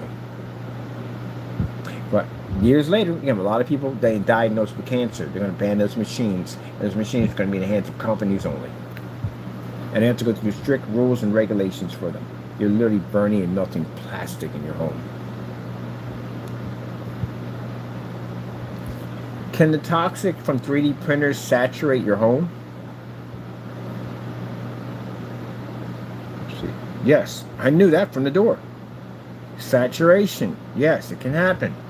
Because it's a chemical. It's going up in the air. So it means it's going to land on everything. Even if you have a couple of doors and stuff open, it's still going to land on everything. That's like if you go out and you take a paint sprayer and you basically put all white paint in it. All your furniture is black you have in there. You open up a couple of windows in there. You spray in there. Turn around and see what happens. You will notice you will have a light dusting coating of white all over your furniture. Those particles, imagine every single one of those particles, if they were hazardous, could kill you. Just think about that. So that's what you breathe in with one of these machines. When that machine disperses that chemical into the air, it basically saturates everything in the area. And that's what you breathe in. I'm going to tell you right now, I'll take a life insurance policy on you. Because I know you're not going to live long. And it's jacked up to save at the end of the day, but yeah, pretty much, yeah. All these people on YouTube using these machines at the end of the day, this is what they're going to be facing. I know it's a high risk of it. And mind, if you're starting a business, if you're doing a little bit, maybe here and there, it's still a risk of it, but you're not doing as much. But if you're doing it every single day, you're printing out that much, yeah, you're doomed on so many levels. It's not funny. During printing, the process can build up over time, potentially leading to a health issue. Yeah, that's definitely going to happen. Can spread and accumulate. It's like mold. So this stuff, when he's been printing in his apartment, he's got 3 machines in there. So he's basically pushing out 3 times the amount as those little particles. And those particles, again, as I said, he has a carpet in there. They're saturated in the carpet. They're saturated in the walls. They're saturated in the furniture. So you can basically keep breathing this in. It's like someone sticking you inside of a jar and they're spraying spray paint in there. And they seal it over top of you. That's literally what he's sitting inside of right now. That entire apartment is saturated with those particles. Your dogs and all that, you need to get them checked out. Because that's animal cruelty at the end of the day. Can you imagine a dog with a respiratory issue? You know how painful that would be for an animal at the end of the day?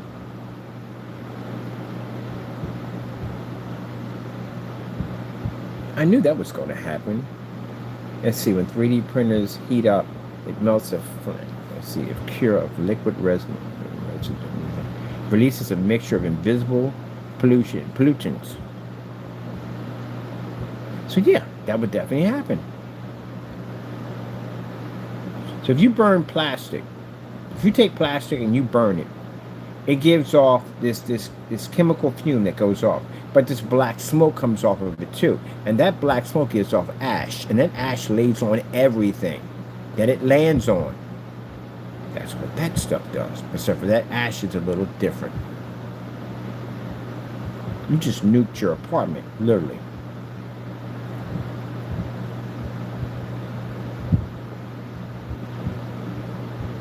It doesn't have enough airflow to run those machines in there.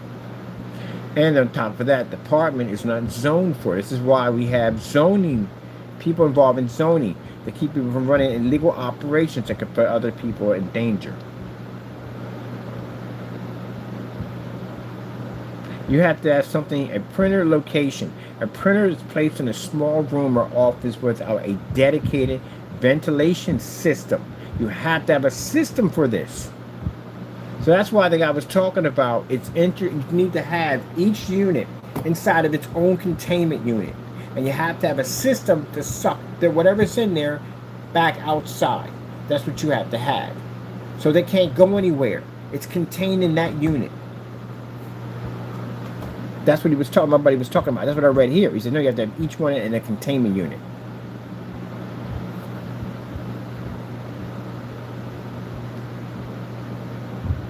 Now, Jamie will sit back there and laugh about this and take the joke. Hey, it's your lungs at the end of the day. You know what you're about to go through. But you'll figure it out. When it pops up, you will. You'll know.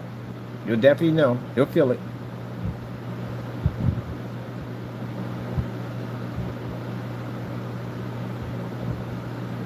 Short-term and long-term health problems. Short-term effects. These can include headaches, nausea, dizziness, irritation of eyes, nose, and throat. Yeah, I definitely know you got that. That's a short-term. He's got that in no time at all. Chronic exposures associated with more severe issues, including respiratory issues. Look at this disease, man, that's suggesting for children, maybe especially, man.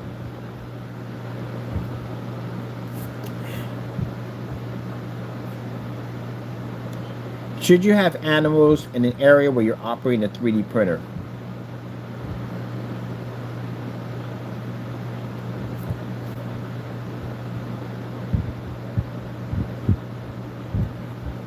Fernando, I'm going to call SPCA for your dogs and cats. Because it says right here, while many people are safety around, that's not true. But at one point they said they can get sick off them. Printer around their pets, it's a strong recommended that you do not have an animal in the immediate area of a printer. So that's animal abuse. The fumes, they're going to pick that up faster than anybody else. Because these guys at the end of the day, man, their senses are through the roof.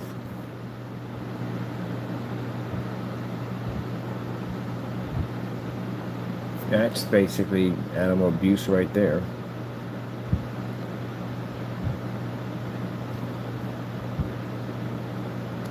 Potential fires from multiple 3D printers. Yes, running multiple 3D printers can result to a risk of fires due to the increased number of devices that can malfunction. You had a malfunction printer in there because he was talking about one of them wasn't working correctly. He had to operate it directly from his phone. You're running 3 units in there. The outlets are not designed to run 3 units. It's gonna burn the building down, literally.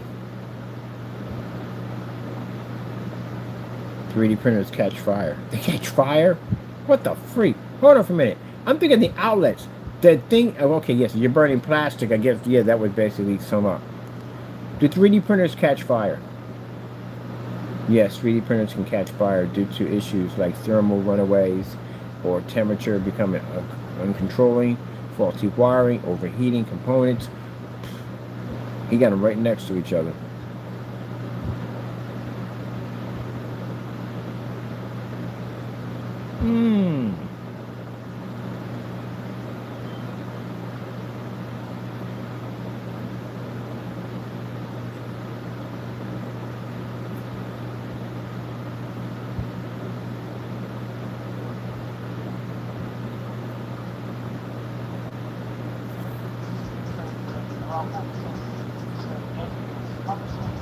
I thought about buying one of these a long time ago. Then I read the information about how it can damage your lungs. I was like, heck no.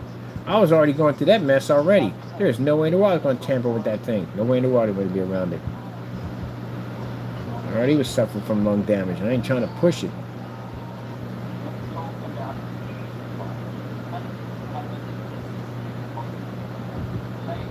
You don't blow that apartment up.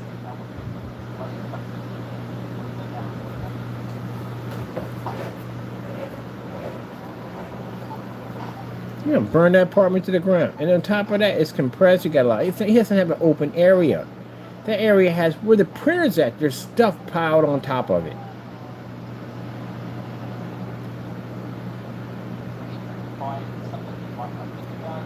I'll study this later. I want to know, can it travel? Let's see. Can the fumes from a 3D printer travel into another apartment? Yes. So you could potentially have poisoned somebody in the other apartment. Look it up. I'm surprised you people haven't looked into this. Nobody looked into any of this stuff what he was doing over there? Anybody? Anybody at all? Nobody? Okay then. Well, hopefully that no one got sick, but chances are probably somebody did get sick from it. Somebody was probably smelling the smell and didn't even know where it was coming from. Somebody who probably had kids in the apartment. Well, that blood's on your hands at the end of the day. Because you had the opportunity to go in and basically contact somebody over that nonsense. But you were down there congratulating him. Oh yeah, we got all your transcripts are at the bottom. All that was documented. You were down there congratulating him on his success of basically operating a dangerous machine in an environment that potentially probably got somebody sick, including himself and his family, including the animals involved with that. And let's not mention that the machines he's running could potentially catch fire or overheat those sockets at the end of the day. That if a fire breaks out in that apartment, do you have any idea how bad it's going to be with the chemicals he already has in there? And keep in mind you, buildings have gas lines in them. So you know what happens if fire hits a gas line, right? Boom, boom. Yeah, that's a lot of blood. That's a lot of blood on your hands at the end of the day. We're going to get him out of the building. And since you jokers on that channel are too lazy or spineless to go do something about it, we'll take care of it. We'll do it. And it has nothing to do, people say, oh, but you're doing it. No, it has nothing to do with that at the end of the day. He's running an illegal business out of the apartment with dangerous machines that could potentially kill. Well, he's already messed up himself and his family at the end of the day, but God knows what else is going on in the other apartments. This is why you can't run a business like this out of an apartment. That's why. And if any of you live in an apartment, you think about that. What if someone was operating a business like his right next to you? How would you feel about that?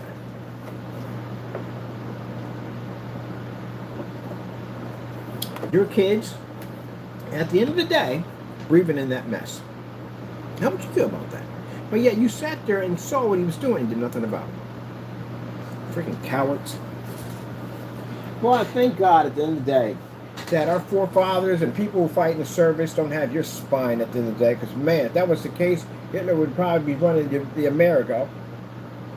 Freaking, we probably would have never been to America. We'd probably still be in England. We all stupid speaking British, which I don't mind because I like their accents anyway. But still, what was going on there at that particular time, you didn't want to be there, trust me. Yeah.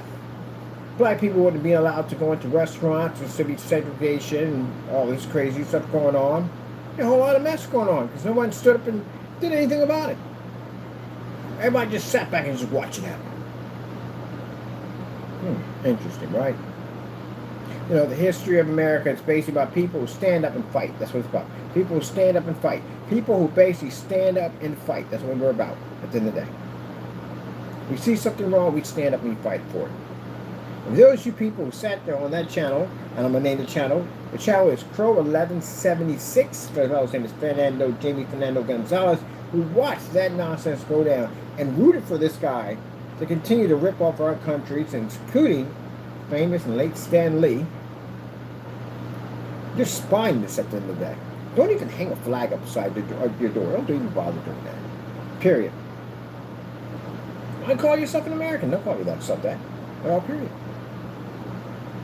You're spineless. That's what you are. I looked at them. We're the only ones who did something about this? The only one? Really? Wow. It's pretty sad. And then Oatmeal is going to contact me at the end of the day and go, oh, you're doing this because you're jealous at the end of the day, and you know, you're so jealous of what? I'm jealous of the fact I'm not committing mass counterfeit and piracy in my apartment, that I'm not running multiple, I'm not in an apartment anymore, I'm not running multiple 3D printers that eventually could basically cause me to have lung damage? Really? I'm jealous about that. Poison my family, poison my pets, probably poison people living next to me.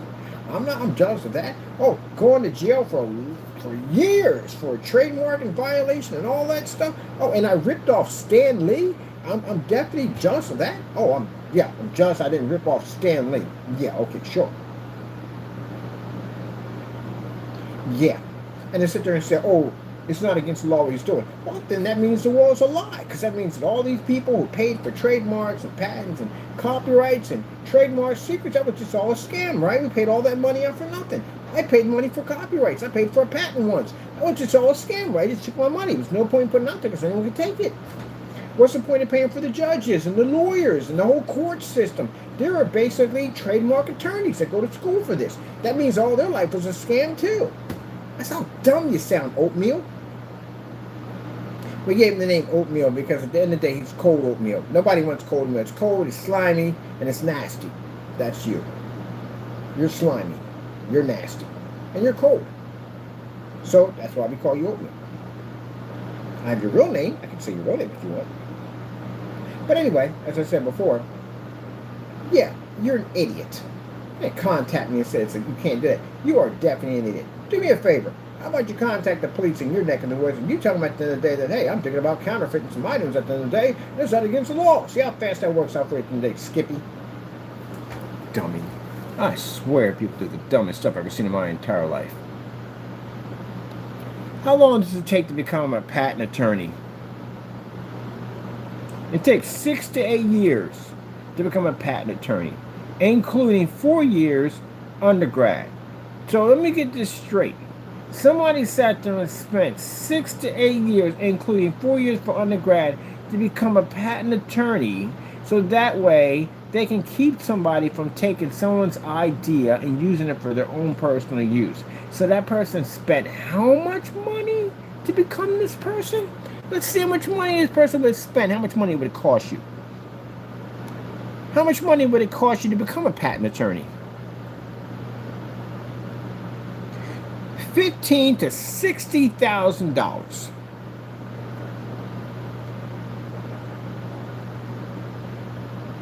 No, that can't be right. Hold up a minute. I said to become. How much money would it cost to go to school to become a patent attorney? All right, this is more like it. $100,000 to $300,000 to become a patent attorney. Do you have any idea how much money that is? Do you have any idea how much money that is? So somebody paid. All these are patent attorneys out there, everywhere. You patent attorneys out there. Hello, patent attorneys. I work with you. We do business with you from time to time. You guys, at the end of the day, we pay money out to protect our stuff. You spent $100,000 to $300,000 for a law degree to become a patent attorney. So let me get this straight, Oatmeal. If he's doing and running a successful business, as you said, and he's not doing anything wrong, we're jealous. That's what you're saying, right? Why in the world would some company come along and spend the kind of money to get a patent or a trademark to protect their company? And why would this person spend $100,000 to $300,000 to become a lawyer? If anyone can touch a patent without asking permission. Now, either they're wrong or you're wrong. I'm going to go on a wild guess here. I'm going to say you're wrong. Cold Oatmeal. And thus, this is how stupid you are. Hope you're in the room, and I hope you get this message later on. You're an idiot. You can't be that. Oh my goodness. This is the person who probably uses Crypt Notes to open up a door. You had a nerve to contact my business when I'm working and tell me at the end of the day that he's doing nothing wrong and he has a right to do that. Yeah, this tells me at the end of the day that I have no idea how you survived this long on this planet. I'm surprised a barbecue grill hasn't taken you out yet. Or a flight of stairs. Or even a side of a curve hasn't taken you out yet. Heck, streetlights are dangerous too. You might get the colors mixed up. You might cross the street when basically it's saying red. You don't cross, you think it's green. I'm surprised. I'm surprised you hadn't choked on water yet. You really are basically a astonishing event of science at the end of the day, and I tell you why. Because I'm baffled. How in the world did you stay alive this long on the planet? I mean, the simple things would take you out because your IQ is not that high. You really believe that?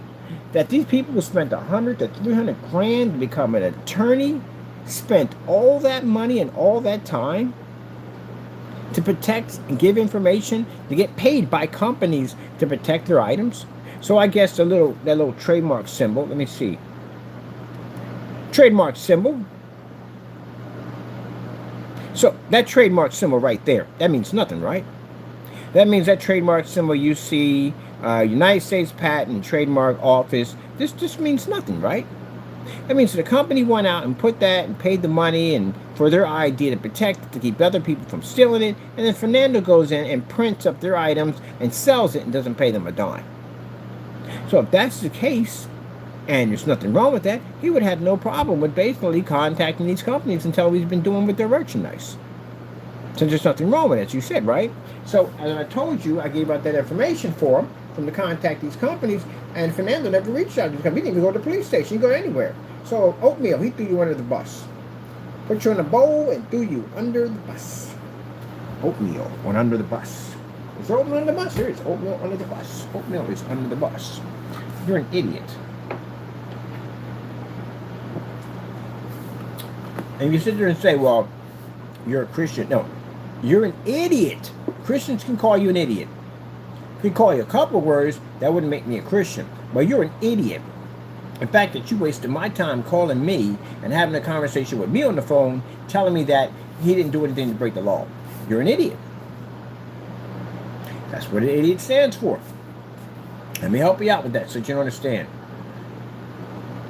What is the definition of an idiot? An idiot. Bum, bum, bum, bum, bum, bum, bum, bum, bum, bum. Let's see. There's so many abbreviations on this one. I'm pretty sure your picture may pop up on here.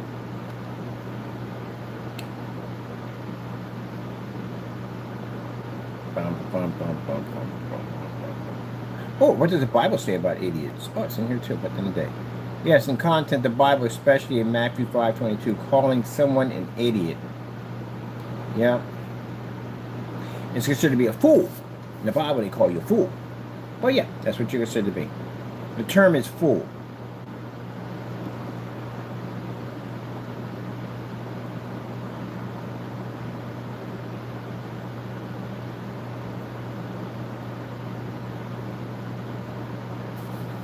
Oh, my goodness, man.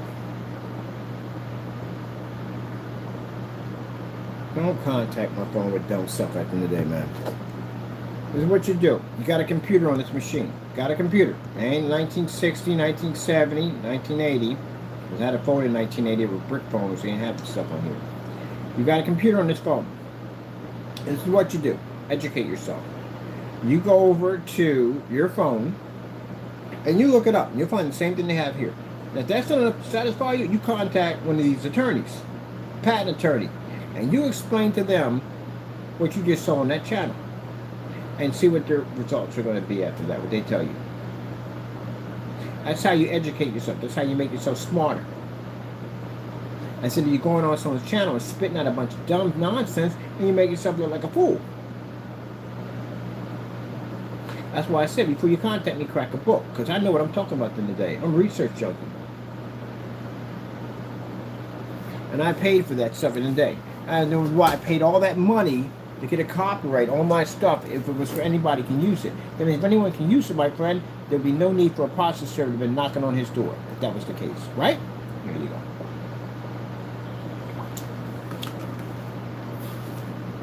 It's enlightenment. Can you get sued for using someone's trademark without permission? Yes. You can be sued for trademark infringement. Which means all those items you see up there by Marvel and Bandite and all that, they're all trademark items. What happens if you print out someone's trademark items that makes money and don't pay them? If you print and sell someone's trademark teams without permission to make money, you're facing significant legal and financial consequences, civil penalties, damages. Oh, yeah, it's going to be bad at the end of the day. Now, Jamie, as I told you before, involved in this right here, I got to contact Allentown Police. I'm the ones when we follow these charges against you because, you know, people on your side of the law, they don't believe in that. They are cowards over there because not one of them went out and filed what you saw, what you were doing was wrong, and they allow a crime to be committed. You know, God forbid, if one of you people at the end of the day, if a crime were to pop up on you, you would want somebody to basically come and bear witness about what you just went through to help you out through your ordeal. What comes around goes around, remember that. Let's see. So, yeah, you put up anyone's trademark. That's what the whole thing is protecting them today. Yeah, trademark owners can sue you for infringements and will likely pursue these actions to recover profits. So you owe them a lot of money. Who owns Frankenstein? Universal Studio owns that. We sent them a whole bunch of stuff, but basically we bought products from this individual that was using their name. They want their money. Now, Jamie, you could contact them and let them know what you're doing. Let's see, T-shirt, copyright law. What is that? Blah, blah, blah. So somebody took Van Gogh's image, put it on a T-shirt, made money off it. They got sued. There's a guy who called himself making Nike T-shirts. He called him Mikey. He used to swoosh. Got sued. Can't do that. Belongs to somebody. They got something called similarity. Similarity lawsuits. Similarity lawsuit means that a party has to claim the copyright or trademark work was copied by another party, which means you have to show you had it first before they had it first. Which means if you made something that duplicate came extremely close to somebody else's product, close enough could cause confusion or cause them to lose business, you can lose money over this. You can be sued over this. Similarity lawsuit. Gentlemen, I know my stuff. I really do. Like I said, paperwork junkie. Now, with that being said, I got some stuff I want to do on my new gamer screen. What I'm doing here, have some fun with it. I'm done with this conversation. Of course, you know how it works. We got a new technology coming out tomorrow. I plan to crush you again just for fun. Because we got the power to do so. We have power. Ultimate power.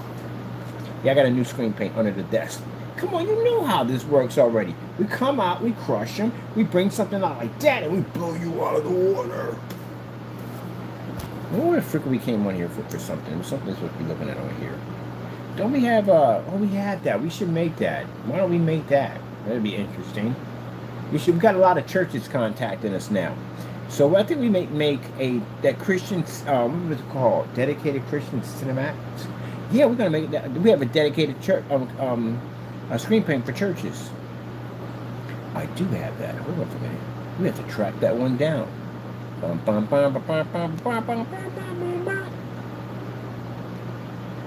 you're supposed to be working on the Super Bowl. Done. Been done that yesterday. Been there, moved on.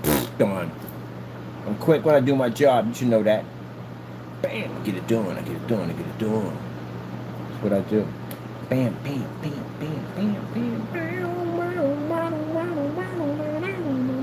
I want to put a page in here. I think I'm going to do it tomorrow. It's going to be all our black versus black tests. We have to expand the test. I don't have enough room on here for our test. We got to test for this thing we have to do on black versus black, which we already did.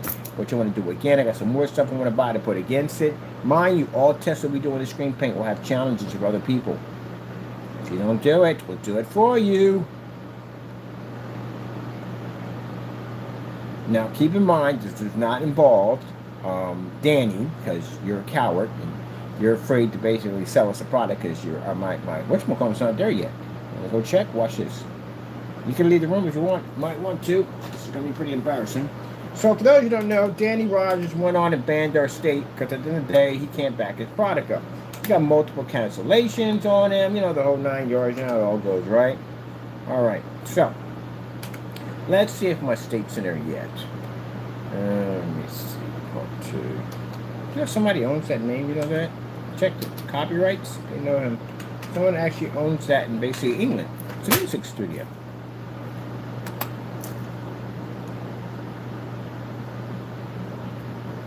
I mean, we got to send somebody else to get it now. They got to get it. There we go. Let's see what's going on. They're still talking about FLE. Yeah, I showed you to update his website. He hasn't been in here. He's still talking about FLE. We're way past FLE. We got ILEG technology. We got freaking that sun fusion technology. All that stuff. He's so far behind. It's not even funny.